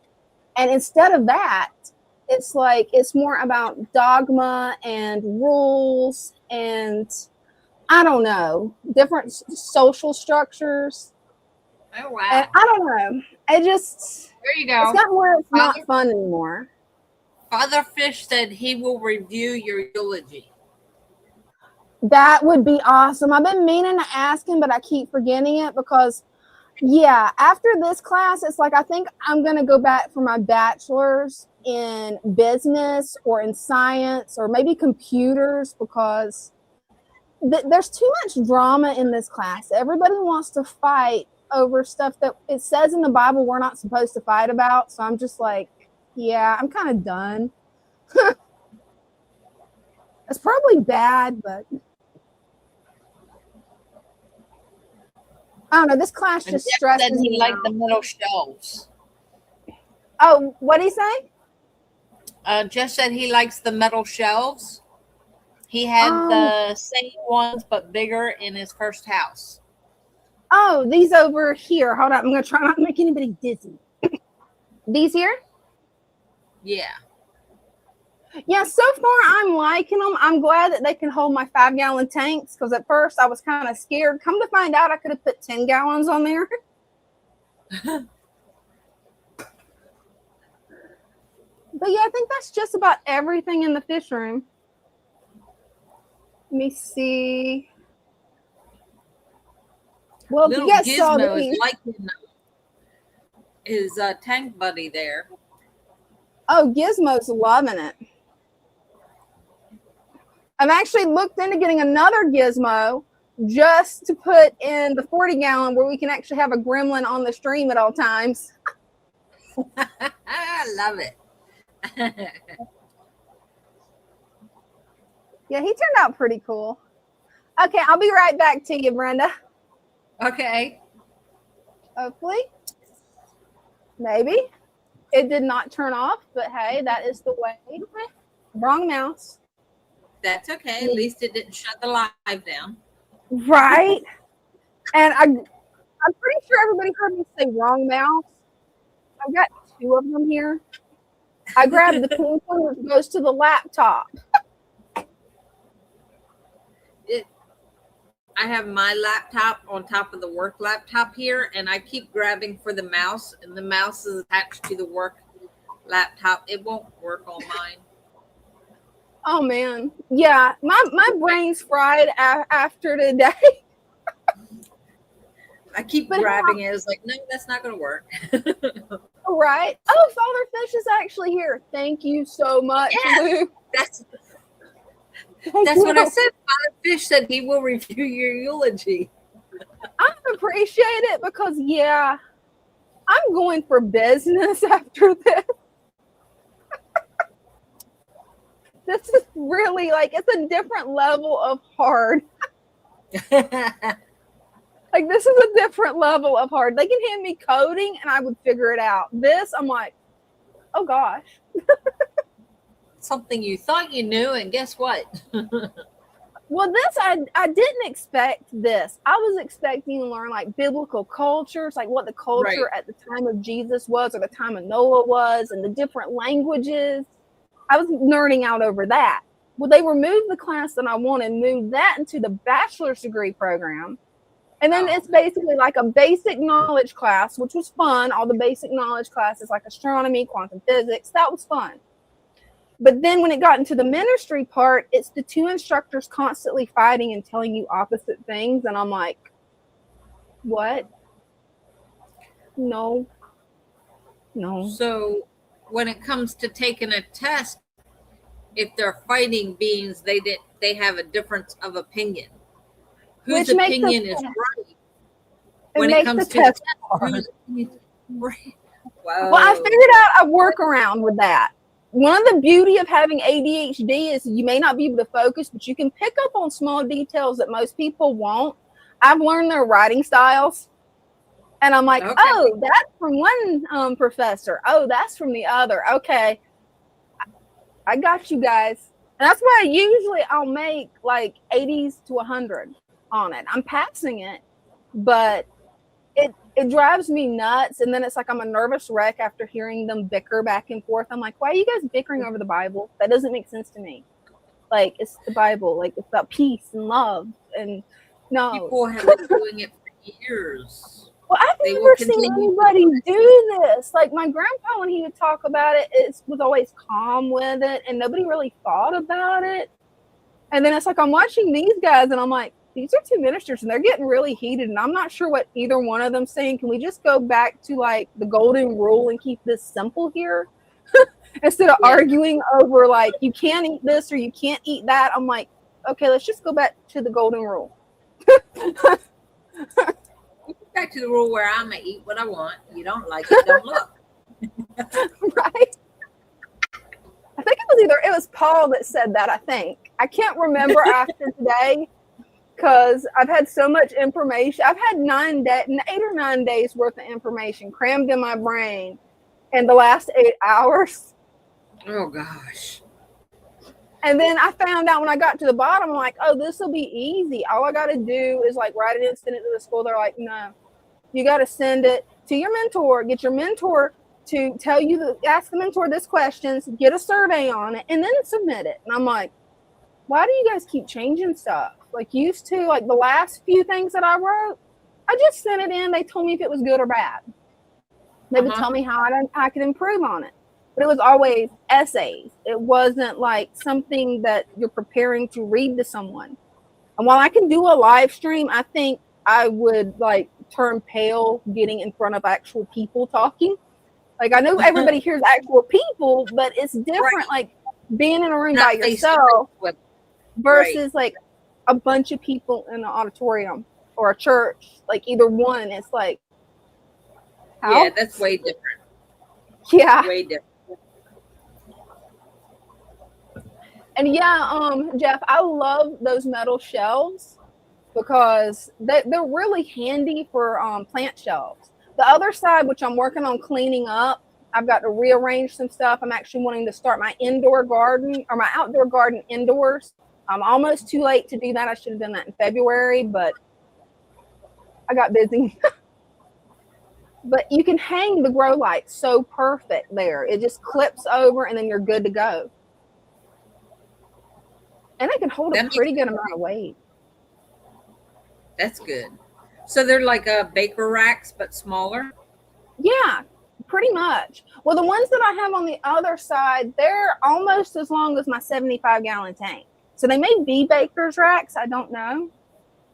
They might be. I just got them off Amazon. They had them on sale for like 30 or 40 bucks years ago. It was like before 2020. And I ended up getting some. I'm like, ooh, I want to grow plants. So I'm going to get that and grow them inside. Because if I don't start them inside and move them out, because it's really better to start them outside. It's natural. They're used to the sunlight that way. It's easier. Unless you have a herd of neighborhood chickens that will eat all the seeds and kill all the seedlings. Not good. Yeah, the last few years when I plant them outside, the neighborhood chickens, I mean, I had a bunch of beautiful pepper plants. It was about that tall. They lasted one day. And the wild chickens ate them all. Here we have rabbit. Well, you have you guys actually have rabbits. I'm surprised. Yeah, we have rabbits that come through. Yeah. I tried to have like a garden like that. Yeah. You have to fence it in, but fence it so that the rabbits can't get to it. Otherwise, they come in and eat everything in the middle of the night. Oh, man. So I've never had a problem with rabbits, but that's because, well, we have coyotes. So, yeah, we're lucky that we're surprised the neighborhood chickens make it. I think the only reason they make it is they get in the trees at night. Is it Jeff? Jeff says, okay, Christian. Are you calling Christian up? Yeah, he needs to come up, show his tanks. Oh, that'd be awesome. Always love seeing his tank. Didn't Jeff come up last night? So Christian gets to come up tonight. Hey, both can come up. I don't care.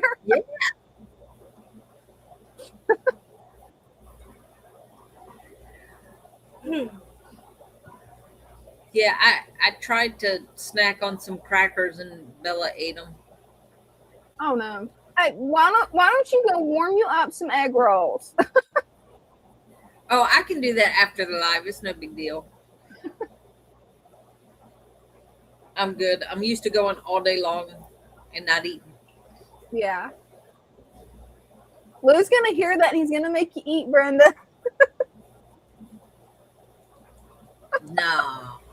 Sometimes I'll eat something in the morning, like I'll grab a Pop-Tart before I start filling orders. So, yeah. I do eat with a pot of coffee.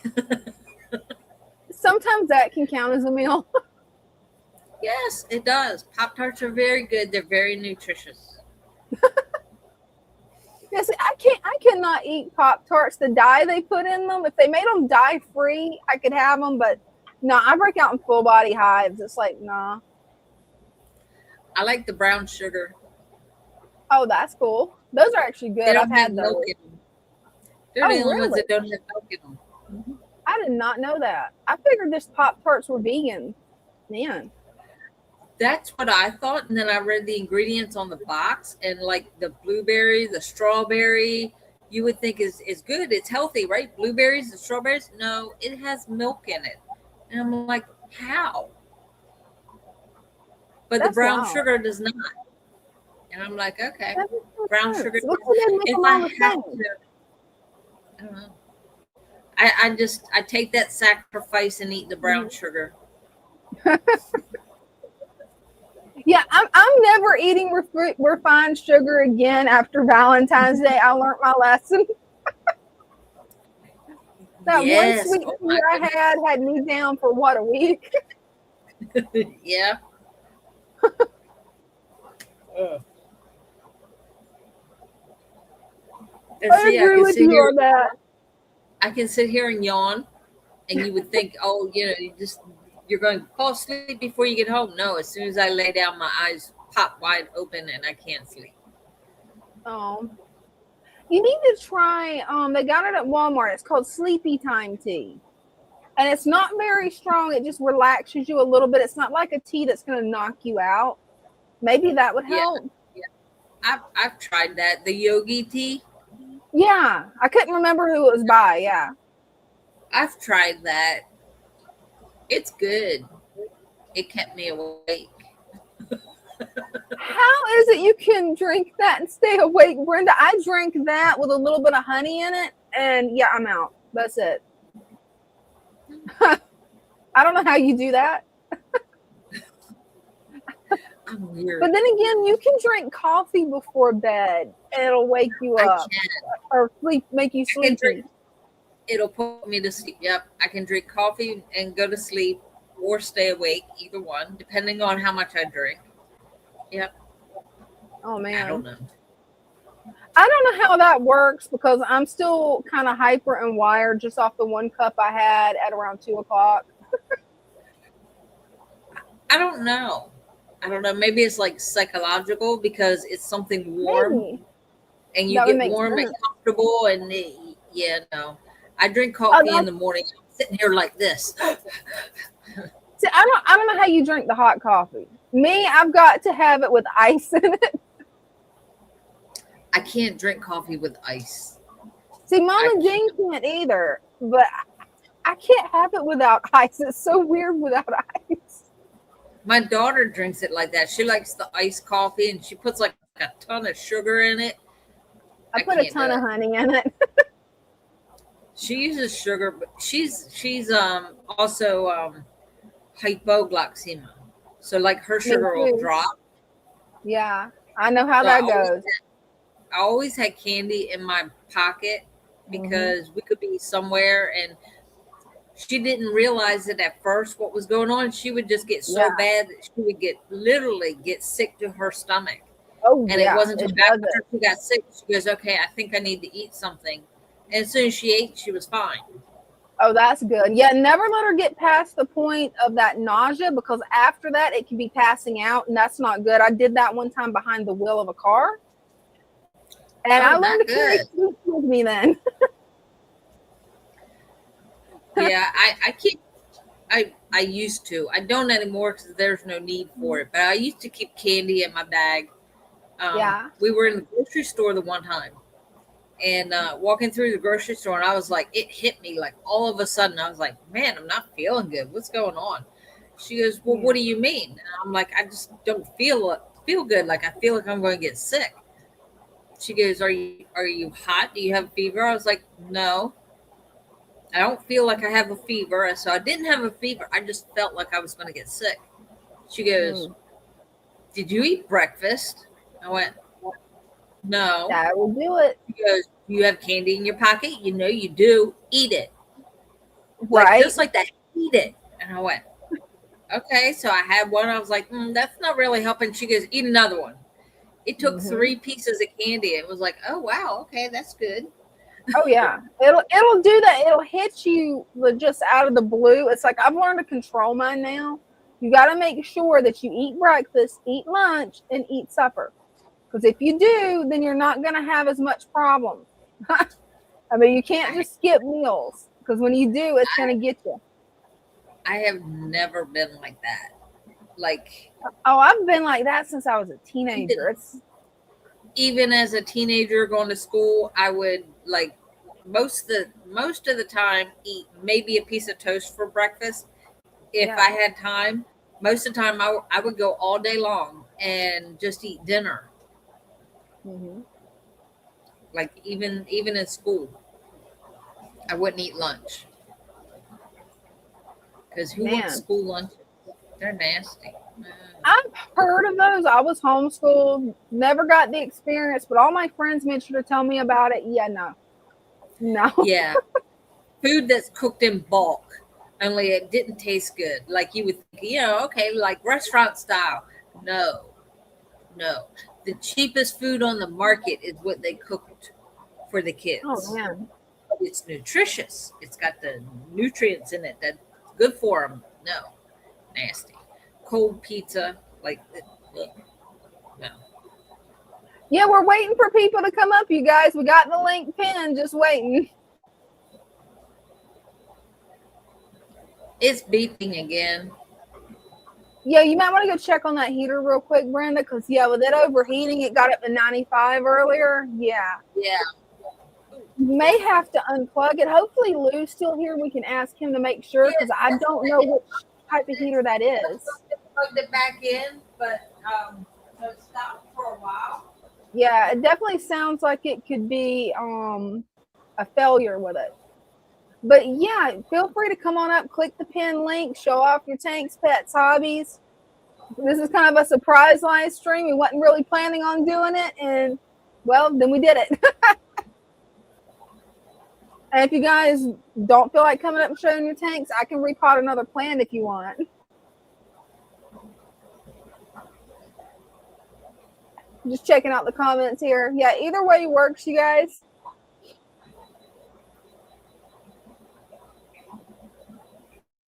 Jeff is still hanging out with us. Hey, you ought to come up and show your tank, Jeff. You ought to show it again. That tank is gorgeous. And Polar Bear, you're welcome to come up too. And thank you so much on this, Lou. I really appreciate it. Yeah, my brain's just a little bit fried from studying today. It's like all day today I've been studying. But I'm catching up. I did 8 days, 9 days worth of work in one day. So I'm getting there. It's just a matter of getting through it. But only got 2 courses left, and then I am finished. I saved the hardest 2 courses for last, which, yeah, I shouldn't have done that. If you're allowed to pick which classes you do and they let you just work at your own pace, save some of the easy classes for the last, because you're going to get burned out. You're going to get aggravated with your college classes. Save some of the easy ones for last. Don't do like I did and go, oh, I'm going to save the 2 hardest for last. I'm up for the challenge. No, don't do it. And it looks like we got Brenda back. I'm Hey. back. Yeah, reading 93. It was only set on 86, but it was reading 93, so it was reading high. Ooh, I don't know. Yeah, that sounds like it could be having an overheating malfunction. But there's one of those other thermometers that just like sits on the thing, you know, with the like the little mercury thermometer, and that's reading 80. I would go by the mercury thermometer every time over a digital one. I've played around with both, and the one that's the real thermometer, the mercury one, just has a better accuracy. I mean, It's reading better 80, accuracy. but the water is really, really warm. So I don't know, but it works for a while. Like when you unplug it and plug it back in, it stops the beeping, and then I just reset it. Oh yeah. So how long did that take? Like a half hour? Yeah, it took about a half hour for it to act up again. Hey, welcome, Greg. Nice that you can make it. And hey, that's really understandable, Christian. You know, when it's difficult days, sometimes you just need to de-stress, decompensate. That's more than understandable. I think that's one of the reasons why me and Brenda's on the live stream right now is because it helps us decompensate. We have a lot of fun laughing, playing, and we both had hard days. So, and it's fun taking it out on chairs. You just love picking on chairs, and chairs loves picking on you too. Oh my gosh, sometimes you guys work so hard that all I could do is hold my stomach and go, okay, this is a good ab workout. It's ab day. It's Wednesday. That means it's ab day. If we didn't pick, you would think we didn't care. That is true. You got a point. And there. it would make for a very boring live stream. You got to break the monotony with some jokes, right? Right. Even if sometimes you have to explain the jokes after the live to me because I'm just like, meow. And yeah, that'll work. Yeah. That works.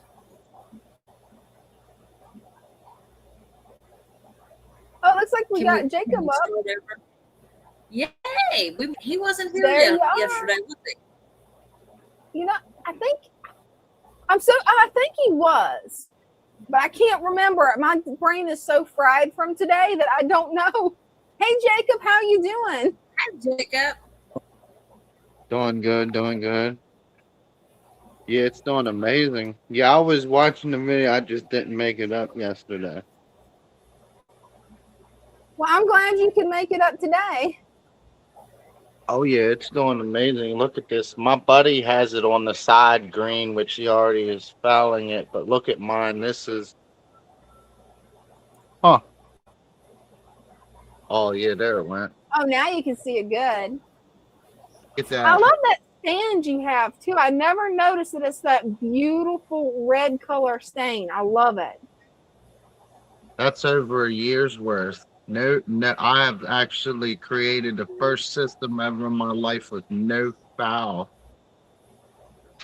And you've done wonderful. I mean, you had a rocky start when you first got started, but you didn't let it beat you, Jacob. You kept going with it. No, it got me a little bit. It did. Yeah, but you didn't let it defeat you. You kept trying until you have a perfect setup for your fish. Yeah, you do. You did really good. My friends thank me all the time when I come over there and help them out because I'm basically showing them hands-on everything that they're actually learning in the videos, and it makes sense because when I come over and do everything, they see a difference happen each time, and things become more better. They said, and I said, well, that's everything becoming balanced for you because you're not polluting it now. You're letting it take care of itself because they had to go a whole week, so they're gonna restart feeding schedule Monday. None of their Hey, fish died. None of getting angry because of them being hungry, because I explained to them that with them having excess on everything in that tank needs a lot of cleanup. So I'm going to teach them how you need to do this biologically, and you need to get the fish to naturally get that instinct going back in them, because what they're doing is they're not caring about the buildup naturally. They're more worried about you sticking your hand near the tank because they know you're going to feed it. right? So it actually, they sent me a video of it yesterday, and just with them not feeding this Monday, this Wednesday, and then now today until Monday of next week, I've already seen a big difference already come off a lot of the plants, and everything is starting to like kind of shoot up because of the excesses being maintained now, because the everything's in there cleaning it up, and a lot of the excess is allowed to be pulled up now, and it's gonna probably take a little time, but it'll probably slowly come back down on the green on the sides, because they got a lot happening, a lot of foul. Hey, you'll keep working with them. You'll teach them how to do it, Jacob. I got faith in you. Oh, I tell them all the time, that I'm very happy with them, that they should be very proud of themselves for what they're Oh, they doing. should be. They're doing something very good. This one's doing really good. Look at that black on it. Oh, he's pretty boy. Oh, I love those Altums. Those Altums are pretty too. That's a hard to get fish. Those are the originals, I think. The real Ultims. Yeah, they may be the original. That would be a good question for Father Fish, because I don't know what the original angelfish was. We've seen so many angels. At one point, Father Fish did tell me, but I cannot remember for the life of me what the name of it is. Can you, Brenda? I have no idea. That's a pretty fish. Love that pink They one are, that's hiding in the back too. right? And that's odd. They're doing so good. I mean, you can see the tannins from above, but then when you look to the side, it's like crystal clear. Right? It's amazing, isn't it? And then I made a video so I could show my friend, because that way he can understand that with the amount of food that he's putting into his tank constantly, it could be a reason why it's constantly fouling. And then I found out why he actually did get a lot of excess growth of algae, like a lot of the bad. I Yeah, what didn't know, happened? but for the first month, when he was overfeeding the fish for the first month, I didn't know about this till he told me, till that one death happened. And then I also found out that he was running his lights for nearly 16, 18 hours each day. And I was said, well, that's why. That's one of the big reasons why, man, you were flooding that thing out with excess lighting. Yeah. So now Yeah, I it's got him really back. good for when you first plant the plants to leave them on for like 24 hours. And it isn't going to hurt anything. But if you see any problems with algae, yeah, you need to cut back on the lighting. You want to hear something funny, you guys? Dean has left his first tank, the light on 24/7 on high on his 20-gallon long, and he still doesn't have algae. And I do not know how yet. He's got too That's many all. plants. Maybe that's why, because he does have like a jungle, but he never developed algae. Because I was telling him, I've got to cut back on lighting on my tanks. This one's starting to get a little bit algae on the side. And he's like, what algae? Come look at mine. Like, I've had it 24/7. I have no algae. Get a wee, but my fish eat everything, especially those. Look at all this they're tearing up. See how much more cleaner Oh, they those ain't are. They're literally working hard. they're gutting every single algae that I mainly have, all but a wee little. And that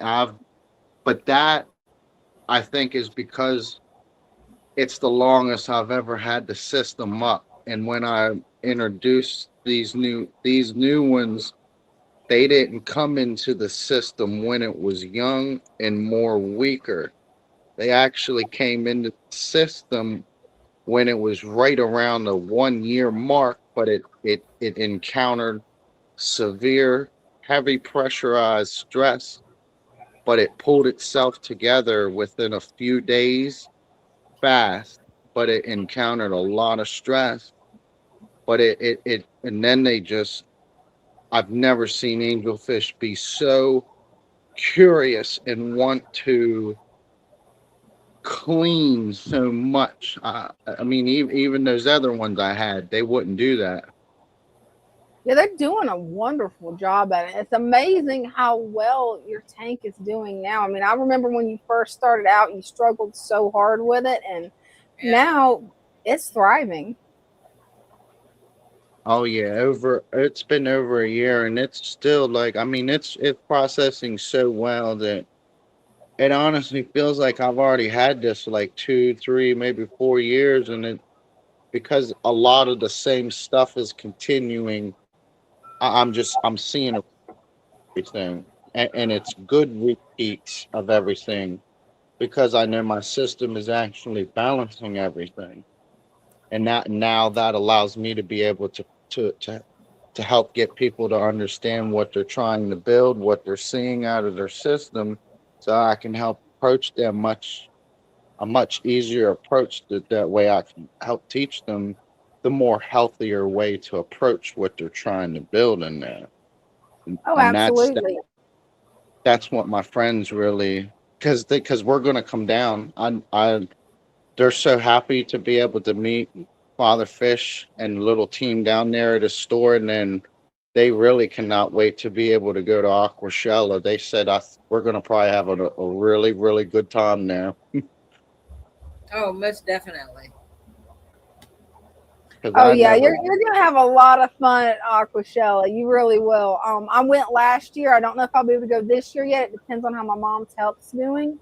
But yeah, it's a lot of fun. Just be warned if you're like me and you're nervous around people, that there is a Yeah. lot of people. Just be ready for it because you can do it because there's so many awesome fish and so many awesome fish friends there that it's not like going into like a normal crowd. It's like everybody there is all about the fish and it's kind of like a big family. Right. Right. All those pieces still. They're refusing. See how they're lifting up? They've been Oh in yeah. here for a month. They're refusing to go down Sink. for some reason. Yeah, sink. I don't know why they're refusing to sink. Now that's interesting. I actually had a piece that was having problems with that too, and I got it from my aquarium store. I have no idea what type of wood it is, but it didn't want to sink. So what I ended up doing was after I got enough of the tannins out, I actually just put another heavier piece of wood on top of it and some rocks to get it to stay down. And that so far has worked really well in my turtle tank. And the last time I went through and remodeled my turtle tank, it actually stays down now. It no longer floats. But another thing that people do, if you're good at using drills, I am not. I shouldn't hold a drill in all honesty. But you can also drill a hole through it and put a bolt through it into something heavier. Like if you're able to drill through a piece of slate, I'm not sure how to do that. I know you have to have specialized bits.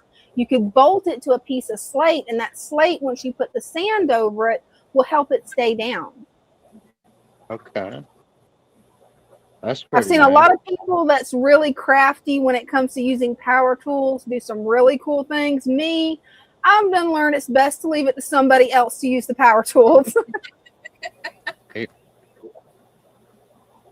If somebody needs Yeah, they're something done on a computer, I can figure it out. But power tools, yeah, that can be scary. Well, at least when they're in my hands. oh yes. Yeah, they said they would love for me to show off their tank one of these times too, but they want to make sure it's, I guess, like up to par with mine. But I told them it doesn't. That nobody cares about that. They want to see everybody enjoy their fish tanks, and that's Oh, absolutely. they want to see it being everywhere so everybody can see it and be like, wow, look at that tank, look at that tank. Because once you get actually want multiple, I already have MTS in my head. I actually kind of go crazy because I want a lot more, but at the moment I can't. My floor won't support a lot of weight. I'm lucky to even get this 55 because it barely supported 30, and I'm taking a chance with this 55. I know how that goes. So I have to Yeah. really be careful. But I mean, at least this time, this 55, my original was not in the middle at all. I actually tested that in the back room. So if this is the middle, it was all the way to the left, to the far left on a leveling, which means it was way off. But now this one now is like in the middle, but it's right here on the edge. So it's still leveled, but it's the best I could get. But at least it's leveled. Hey, I know how that goes, Jacob. It's like with my 75 gallon, it's like I'm glad that Father Fish noticed what the tank was doing because it being my first large tank, I didn't Mhm. realize that it was showing signs of a catastrophic blowout. So I understand how that goes. If the floor isn't level, if the stand isn't level, yeah, you can have a lot of problems with those larger tanks and it can be really dangerous. It's like Father Fish told me this one story about how I think it was a 75 gallon tank that he had in his home. It got off level, even though when he set it up, it was level. It got off being level. And after a while, the tank was fine, but then it went and blowed on him. And yeah, there was a piece of glass stomped in his chair where he usually sits. I mean, it can be dangerous. So you Yeah. always want to watch with a larger tank. Usually you see it in tanks at 75 gallons and above, not in 55 gallons from what I've heard. But the tank front will actually start to bow and kind of look like a bow front before it either does a small leak and relieves some of the pressure, or it has a catastrophic blowout. Where? Right here on the sides.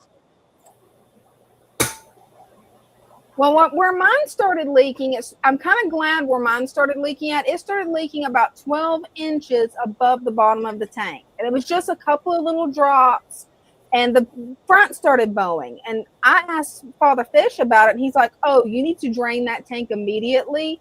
And I was actually working for him at the time. And he's like, you're off work right now. You go drain that tank, because if not, it could explode on you. And that was it.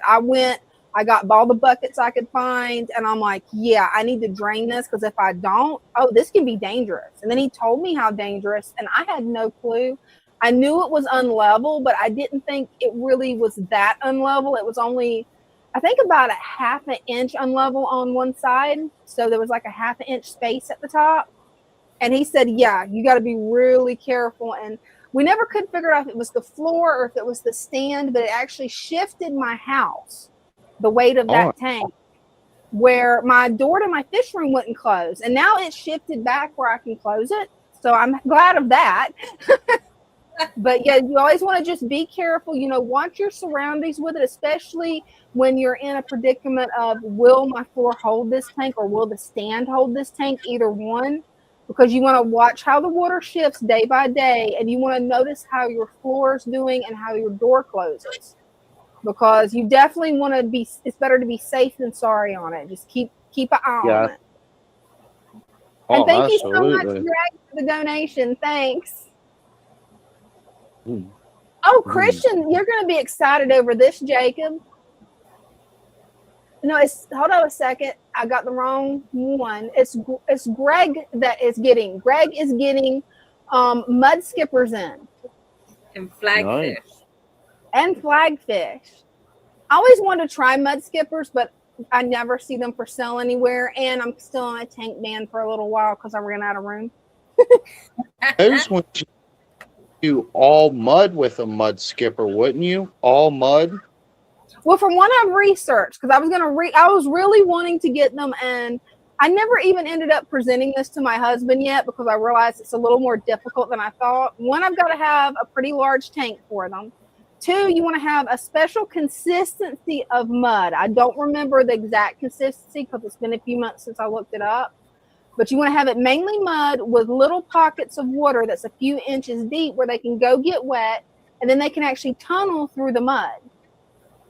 It's pretty difficult, in my opinion. I'm used to keeping guppies, but I think the mud skippers are just so cute. They're so weird. Like, you don't expect a fish to come on land.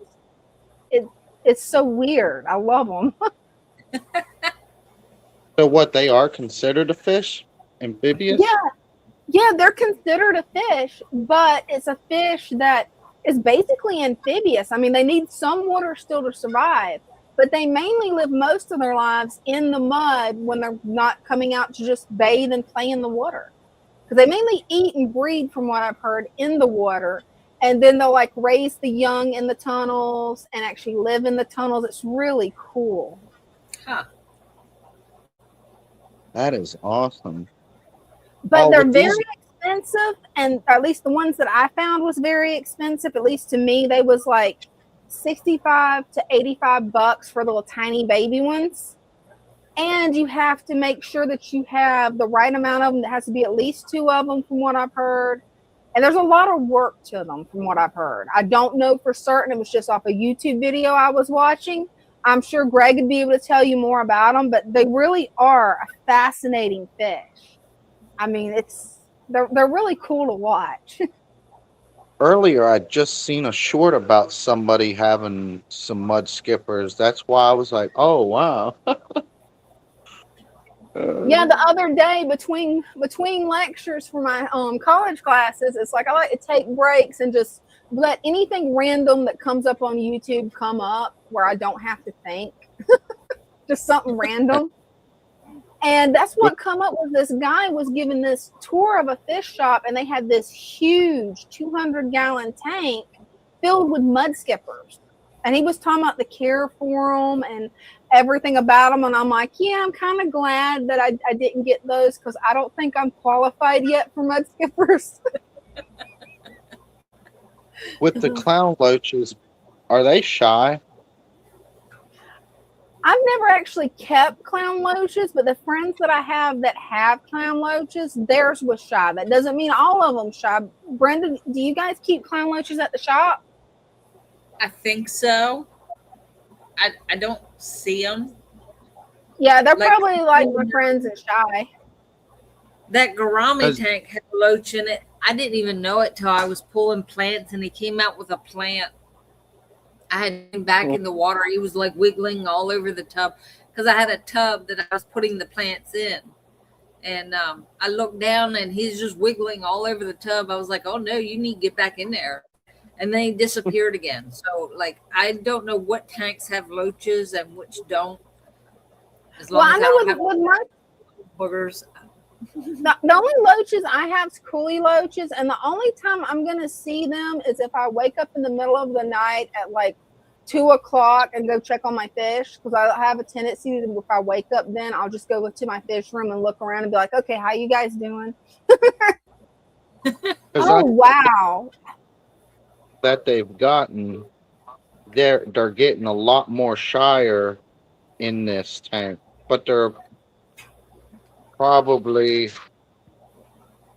I would say all but as long as my shark. Oh wow, that's awesome. I don't think they're gonna get 5 inches. I don't think. I think I've done stunted them because that they require a really large tank. I didn't know that when I got them. It's a possibility they may play catch up though. You never know. Hopefully, you know, they look healthy and happy. Oh yeah, you'll know when they get hammered because they're one of the ones that's it's something to do with their slime coat. It really doesn't develop as good as like on a fish, and they'll get hammered, especially with it, real fast. I found out real fast. Oh man. Well, at least you know the good trick for getting rid of it. I'm so glad Father Fish taught us that. Right? I haven't And- had that issue in years, and then even with my friends' tank, with them starting a brand new tank and not really knowing what they're doing, causing excess things to come in and develop partial into the system early, still no development of no bad parasites, no Oh. nothing wrong. And see, I'm glad that they're not experiencing early on something negative, but the chances of that is really rare for that to occur because of the things that I showed them that they have allowed to occur constantly, and what they're doing on a few times out of a month on a basis to help that tank. The chances of things really going sour, it's just being patient and taking time and dedicate a little time to it and just watch it. Make Oh, sure everything's absolutely. going 'Cause good that's on it. the key is that you sit there, you observe your fish tank. That's your time to bring nature into your home and really enjoy it. You're gonna love this comment, Jacob. I had forgotten that Greg, the guppy guy, actually had 3 of those cute little mud skippers. I'd forgotten about that. And he says that they stay out of the water more than in, and they play King of the Hill all day. Very entertaining. I remember now when he came up and showed those. Oh well, Oh, we've got Greg waiting to come up. Jacob, thank you so much for coming up. We've also got Jeff waiting to come up. So thank you so much for coming up and showing your tank and giving us an update on how your friend's tank's doing. Yes, thank y'all so much. Thank you. Bye. Bye. I'm not sure who come up first. It shows them. Do you think it's in order, Brenda? Oops, sorry, Brenda. I'm just gonna go in order down the line. Does that sound good to you guys? Hey, Jeff. Hey, Jeff. Howdy. It's a little bit. It's turned Which on its side? side. It looks like it's gonna spill out. I did it the way you told me to, and it still didn't work. Dang it. Well, if it helps any, me and Brenda went through. We was trying to get her camera set up before the live, us battling gremlins again, and it doesn't work on her phone either. It works on my phone. It works on Dean's phone and my mom's phone. We found out something interesting. If you have an Android phone, it may be different. So when my nephew comes over, either this weekend, he should be coming over this weekend. I'm going to ask him if I can play with his Android phone and see if we can figure this out. Yeah, I think iPhones work because Christian has an iPhone. His works too. Yeah. Yeah, I think they work differently with StreamYard, which doesn't make sense to me because it's the same program. I mean, it's the same website and program. So why is it different? I can't figure that out. My nephew knows everything about Android. So I'm just going to be like, Sam, fix this. We'll get it straight. That's a beautiful tank. It is. Yeah, I'm going to have to get on Temu and get me some of that stone, Jeff. Yeah, it's pretty cheap. It's a good deal. Definitely. And that's what I like to do with my method of fish keeping. I like to keep it as cheap as possible. Right? It can get expensive. Oh, it can. I've seen some pieces of driftwood go for $100. I grabbed this one piece of driftwood in an aquarium shop. I'm like, ooh, I want this. My husband's like, oh, get it. I looked at the price. I'm like, I'm not getting this. No, it's $100. No, I can't do it. Christian just figured out what it might be, you guys. Screen lock. Some phones have screen lock. I didn't think about that. So is that in your regular camera setting or in StreamYard? Because we couldn't get it to change in StreamYard. I have no idea with anything other than an iPhone. That's the only phone I know how to work. I had a Galaxy 3 back in the day, and me and it fought the gremlins really hard, and then I gave up and got an iPhone. Then I usually run that thing in the ground. I keep it way beyond when you're supposed to get it because I do not like the cost of those.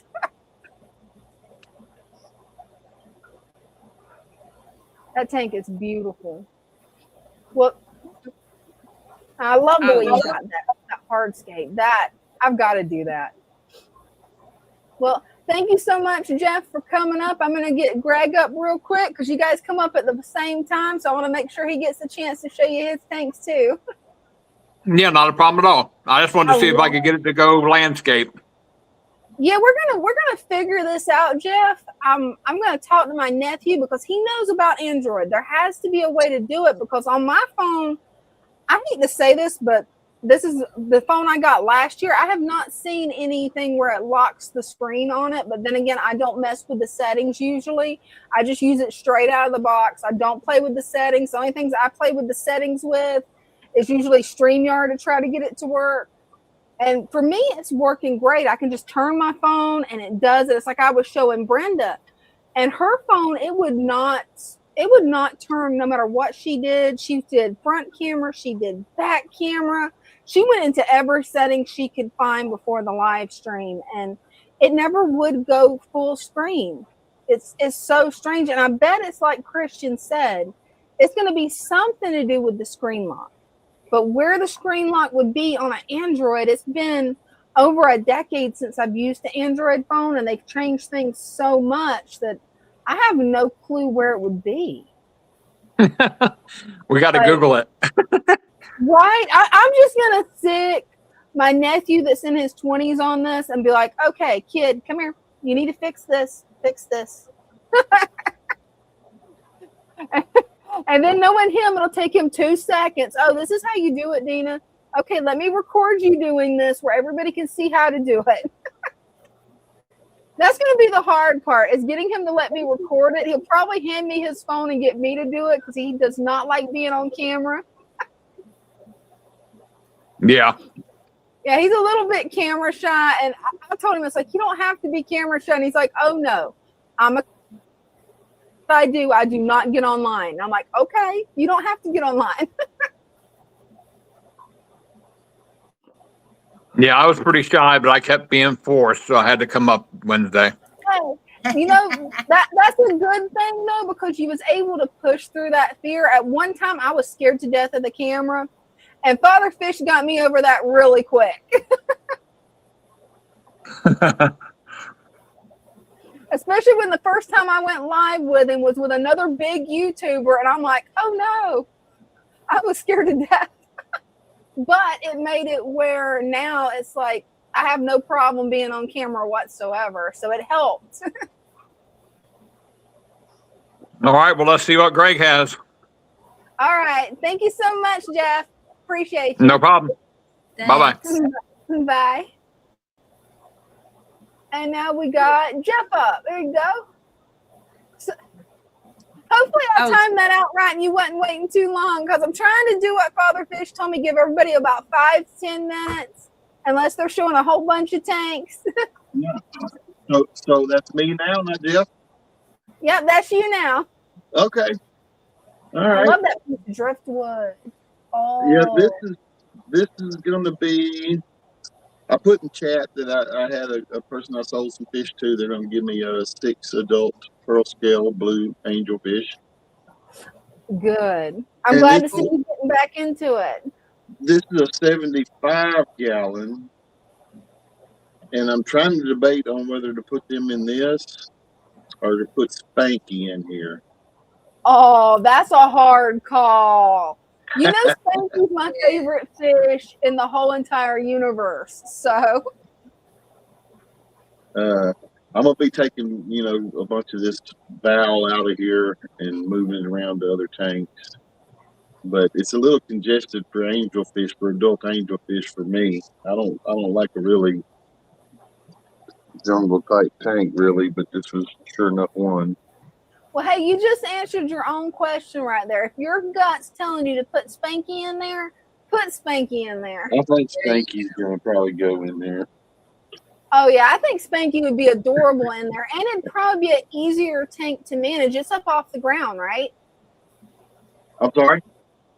It would be an easier tank to manage too, because with Spanky's being on the ground, if your knees are bad like mine, the ground tank, it doesn't get as much attention. Right. And the tank that Spanky's in is going to get redone, and it's going to have the mud skippers in it. Oh, that's going to be. Because it's lower, I can view them from the top, and they're never in the water. I mean, literally 90% of the time they're out of the water. See, I forgot that you had mud skippers.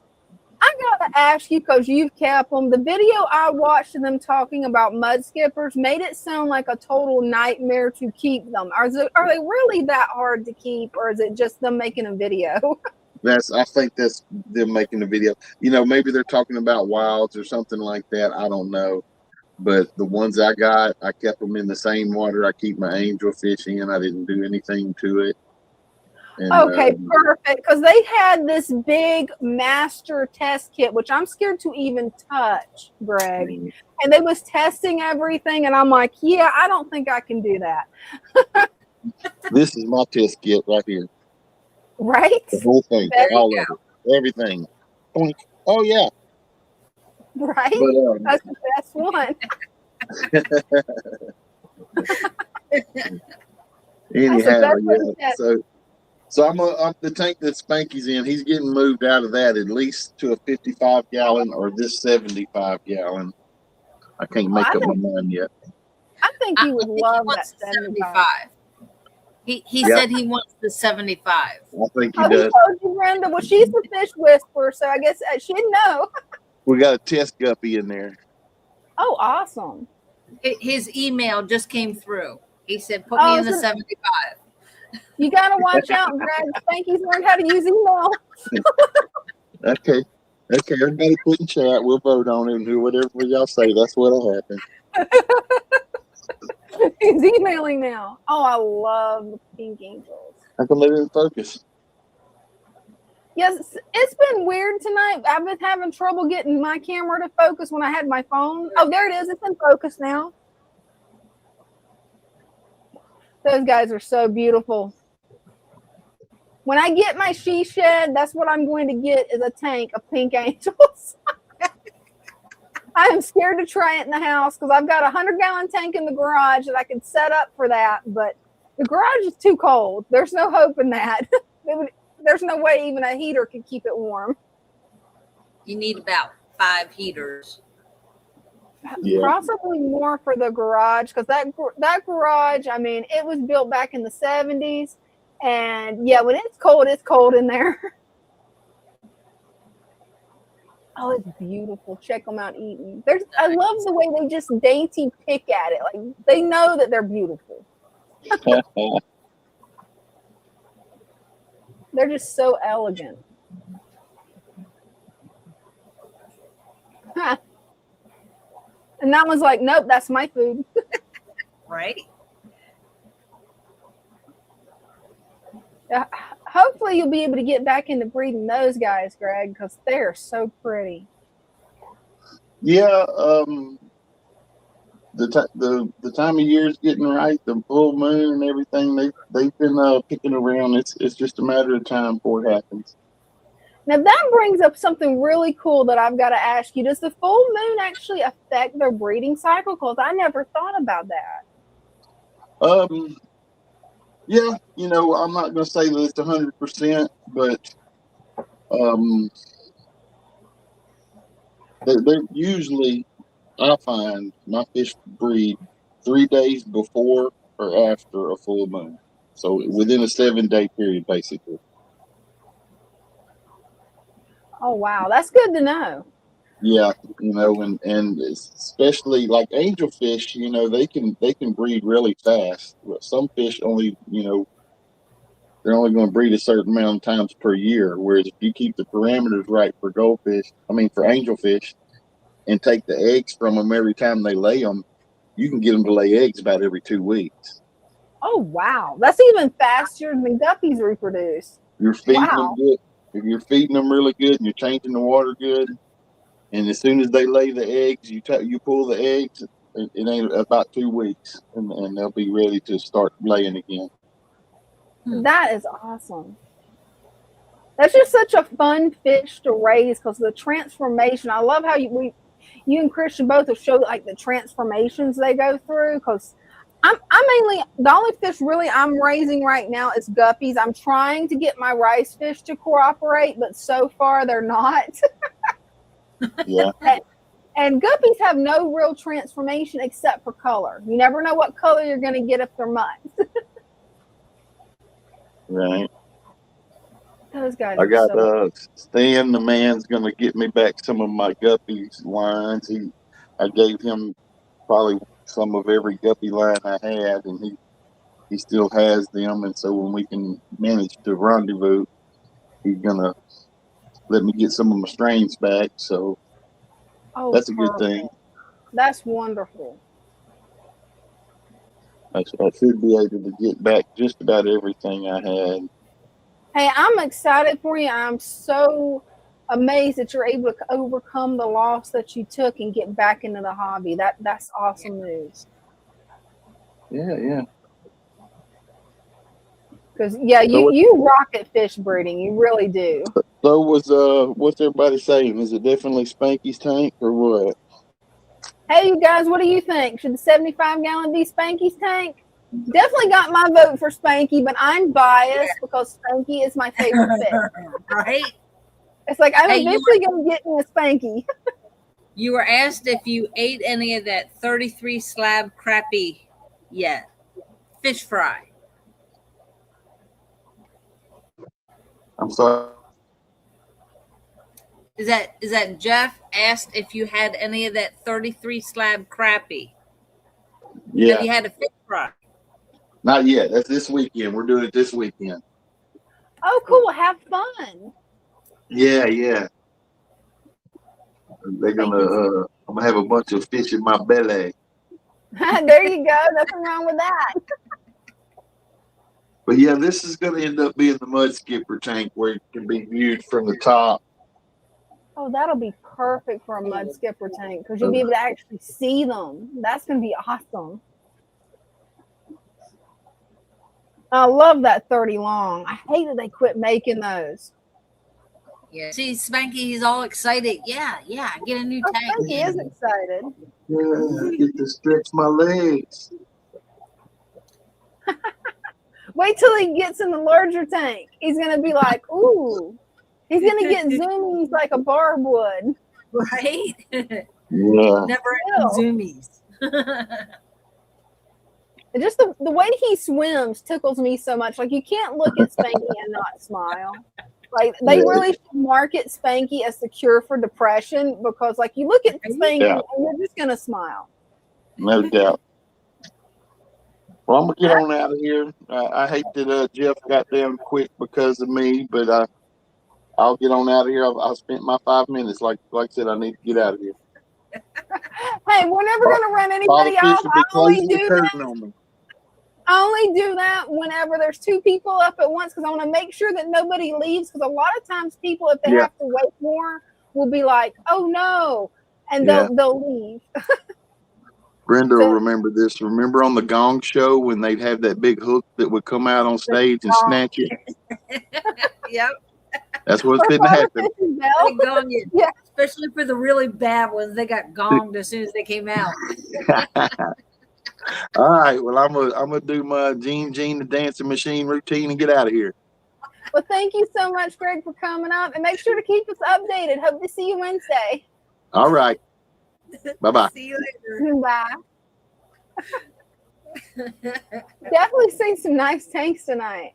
And I'm excited. Yeah. Hopefully Greg will decide to put Spanky in the 75-gallon because he's going to be so happy there. He needs to after be. I found in the 75. He just like the excitement was just like he was spazzing. I got to get in the 75. Well, you saw how he was swishing that cute little tail of his. Like he was doing a little dance. Oh, it's okay. Yeah. Eventually, I'm going to get a large enough tank that I wouldn't mind breeding those. I don't know how hard it is to breed that variety of goldfish, but they're just so cute. But I've heard they can get pretty big, so it's like I don't want them to eat my guppies. Yeah. I will have a different tank. Oh goodness, man.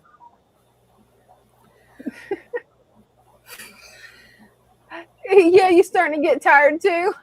Yeah, it has been a day. Oh, I feel you on it. Well, mine isn't just I started to say brain rot because I've been studying all day. That's what it feels like right now, brain rot. But my brain's fried. But you've been working. It's been like brain work. Then you've got physical work, and then you've got organizing stuff work. Like you got a right to be tired, Brenda. When you say physical, yes, because when I did last night after everybody left and I came back with Bella is when I did that 60-gallon. So I brought it down halfway. I did that. I drained it, carried the buckets outside to dump them, came back. I did it like, I don't know, 3 or 4 times, full buckets of water. I did the same thing with this one, except for the last one. Because like I drained it, filled it, and then I had to drain it again because when I went to move the sand, I had to scoop most of the sand out because the substrate was like super thick. And so Father Fish told me, he goes, just take the net and scoop some of that sand out, about half of it. So I did, and I got down a little too far and the substrate started coming up and I went, oh crap. So it happens. I had to do another water change on it. When I and that's a lot to do. Like everybody thinks, oh, the water change is easy. Yeah, if you've got it where you can run it out a window, it's easy. Otherwise, you got to constantly carry those buckets, and depending on the size of the bucket, that can be 50 pounds. So big. What are they? 5-gallon buckets, 10-gallon buckets? I don't know how big they are. They're big. 50 pounds. And when it's half full of sand, wet sand and water and carrying it out. Yeah, I'm going to feel it tomorrow. My lower Yeah. back is going to not be happy with me. Like I Yeah, don't it feel won't. it yet. I don't feel it yet, but I know I will in the morning. I know. Brenda, it takes more trips, but to save your back, and I learned this the hard way. And I didn't get far with that that 5-gallon bucket. I don't know how you can manage to carry it out of the building. I got down the hallway. My husband caught me, and he's like, "What you doing? What kind of mischief are you getting into now while I'm at work?" And I'm like, "Well, I'm doing like this tank. It looked weird. You know, the water wasn't right. This one tank, it was when I first started, back when I would do water changes. Because these now, I don't have to do water changes on them. They're Right. balanced. They're perfect. I don't have to worry." But it was a long time ago. It's about whenever I first started fish keeping. I think it was 2023 when I first started with the father fish method. And it was one of my other tanks. But yeah, I walk out with that bucket. He's like, no. So get one of the smaller buckets in Walmart. They're about $3. And I think it holds 2.5 gallons. It's like this big by this big. And save your back. That wouldn't work. That wouldn't work. Also, this tank, the 20-gallon one I redid, is up near the front of the store, and I was carrying it through down the hallway through the back door, and then all the way out to where the dumpster is because it had sand in it. I had 2 buckets that had sand in it and water. Then the last time I filled the bucket, because Bryce, bless his heart, Bryce was busy when I was doing it because there was a customer here and he was working with them. But yeah, the last bucket that was full of water, I went to pick it up. I went to stand up and he just like held his hand out and I was like, yes, please. Thank you. So I took the last bucket out, but yeah. Let Bryce do it. Like he's probably all the time toting heavy stuff. But doesn't he mix the dirt? Like Bryce helps mix the dirt, right? Or is it now? He'll help bag it when we need it bagged and Matthew's not here. Bryce will bag it, but now we have Matthew that does the dirt all the time, so that Bryce can help me. He's been helping me more with putting the plant packs together. Like we have however many different packs that need to be put together. Like I think it was Monday, we had 6 different kind. So I did 3, and while I was boxing those up, he did the other 3. And when I say 3, I mean like the small pack, the medium pack, the rooted pack, the large pack, the one that was on special, and there's another one. Oh, the stem pack. So there was like six different packs that had to be done. I think the smallest amount was like, I think it was stem plant. There was only 4. Or maybe it was the small, it was only 4 that had to be done. But yeah, we're talking multiples, like 20 of this kind and 10 of that kind. So yeah, when he does that while I'm boxing, then by the time he's done, I'm ready for those and I can box those. And it just goes so much faster that way. Oh, I bet it does. And we both today and yesterday, because Thursday and Fridays now we only ship plants out Monday through Wednesday. So Thursday and Friday is only dirt. So as soon as I get that done, like we only have 5 dirts to be sent out. We basically had the rest of the day to work on all these tanks, and working on them together, it goes by so much faster. Yeah, I bet it really helps to get everything done quicker. Working as a team, I mean, it's kind of like it's a corny statement, but it's a true statement. Teamwork makes the dream work. It does. And even Father really Fish was like, I really like the way this is working out. Like things are getting done. Tanks are, they're clean. They're getting cleaned. Just not from the algae. Like we take the scrapers. If it needs a water change because of all the fish in it, or because like the cichlids decide they're going to dig. Yeah. Like monster tank, the pike is now like this big and he's decided what to dig. And he's in there digging holes, and it's like, I'm going to catch you. And, but he's only like this big. So technically he's just a juvenile. You can't really do that with him yet. Some of them you just want to. Oh, you want to jump out?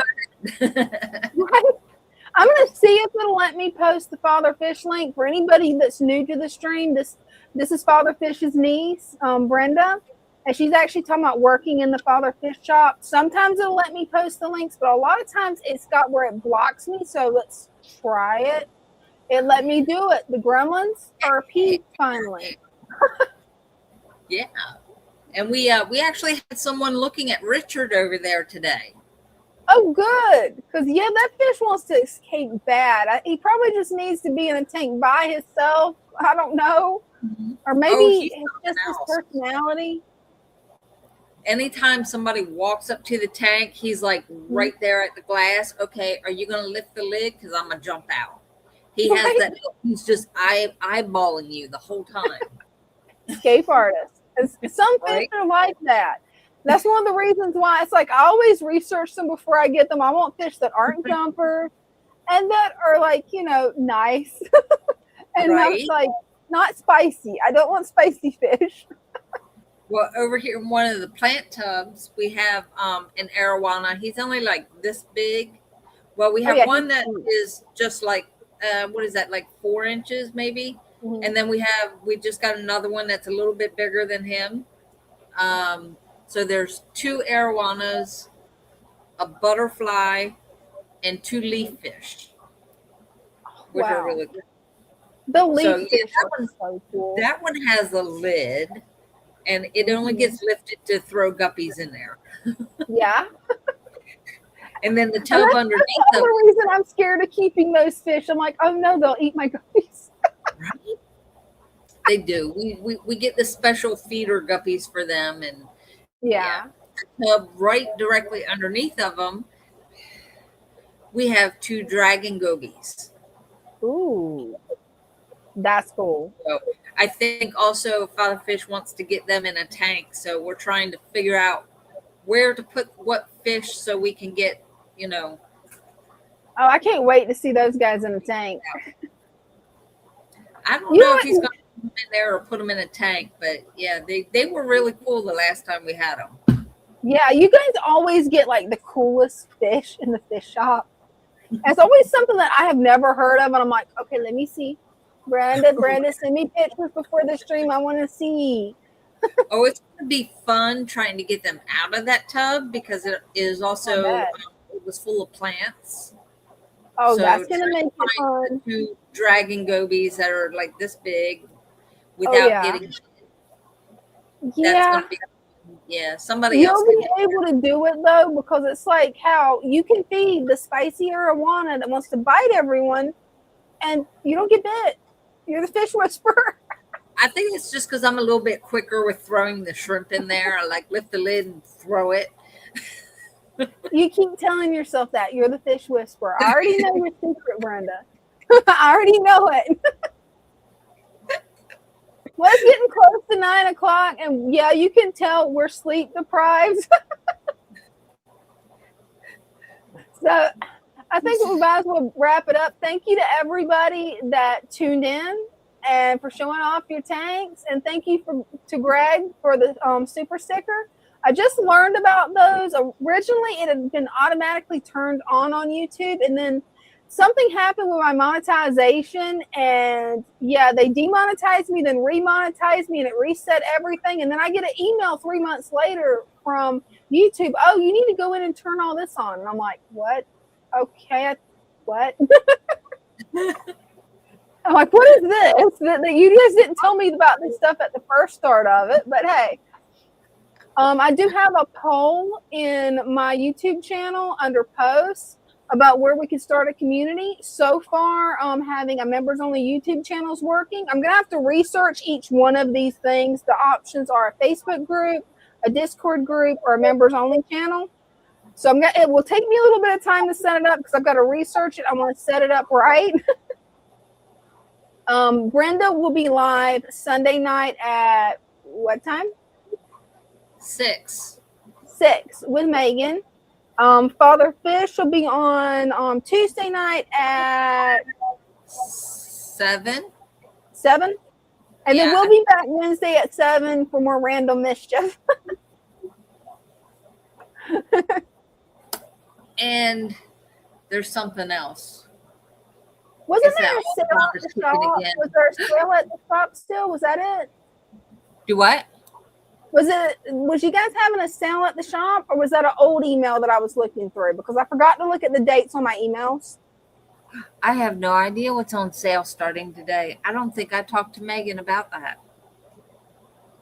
I wonder if I can go on my computer and go to it and if it'll tell me. I don't know if it'll tell me, but I can look. We had other dramas Oh, going on. But Sunday night, don't forget to set your clocks forward. Oh, is it that time already? Yes, it is. I did not have to realize wake- that. Now, don't forget, you have to wake up at 2:00 in the morning to set it forward. I really hope that it just automatically does it on my phone. Yes, the phones, the computers, they'll automatically do it. But if you have, clocks, so the clock in the living room, don't go by it until we get a ladder, climb up there and take it down and reset it. there you go. Regular clocks, or even on your stove or microwave, they will not automatically reset. You'll have to reset them. And you can do it the night before, like Sunday when you go to bed. Yeah. You can do it then. Or is it Saturday night? Saturday night when you go to bed, because it'll be Sunday. Oh, yeah. It's all good. Everybody already knows we're sleep deprived and our brains are fried. I tried to pull it up on the site, and it's still saying that it still has the old sale on it. That ends for March 5th. So That's can you look today, down here? right? No, that was yesterday. That was yesterday. So keep a lookout. There's supposed to be a new sale either today or it might be tomorrow. I don't know. That's how crazy it's been. I forgot about the sale. Sorry. Hey, it's no problem. They can always check out the link and check it out. Thank you so much, Brenda, for the live stream tonight. It's been a blast. It has been a blast. I will check with Megan, and we will have something. We will tell you on tomorrow night's live, and if we have something on sale, I'll make sure. I have to crack the whip on her sometimes. I have to crack the whip and make sure. You sound just like Lou on that. That's one of Lou's favorite statements. I haven't heard that in a while. Crack the whip? Yeah. The first time I heard Lou say that, I couldn't quit laughing, and I was looking so weird on live stream because I'm trying not to laugh. I wasn't comfortable with anybody seeing me laugh yet, so I'm like,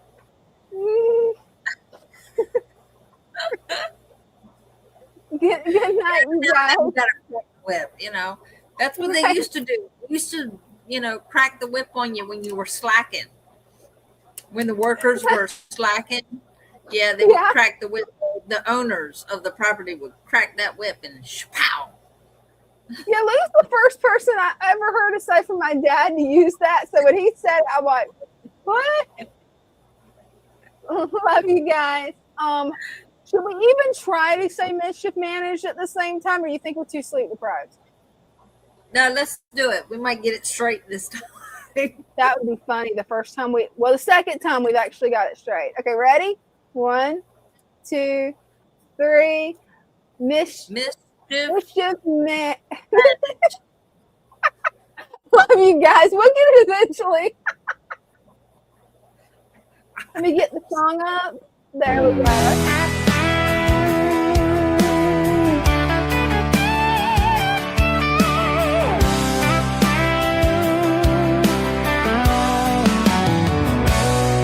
In the stillness of the water, where the lilies sway, driftwood whispers secrets of the life at play. Colors dance like fireflies in a summer night. Nature's harmony glowing, everything feels right. Why chase those fancy labels, all that price and fuss, when nature does the magic? It's all about the trust. Swamp embrace,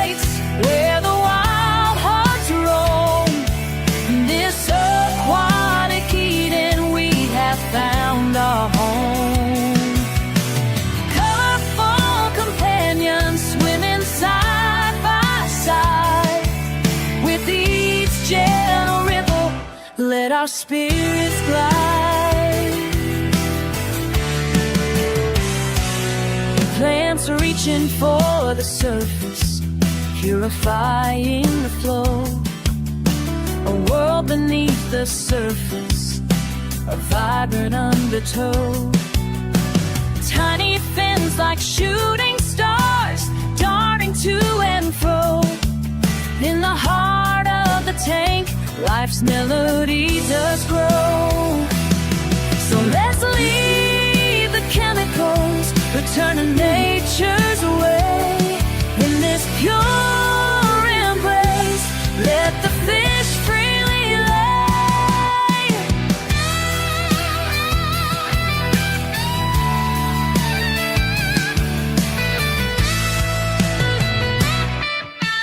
Swamp embrace, where the wild hearts roam. In this aquatic Eden, we have found our home. Colorful companions swimming side by side. With each gentle ripple, let our spirits glide. Together in this cootie, we find our peace. In the swamp's embrace, all worries cease. Together in this beauty, we find our peace. In the swamp's embrace, all worries cease.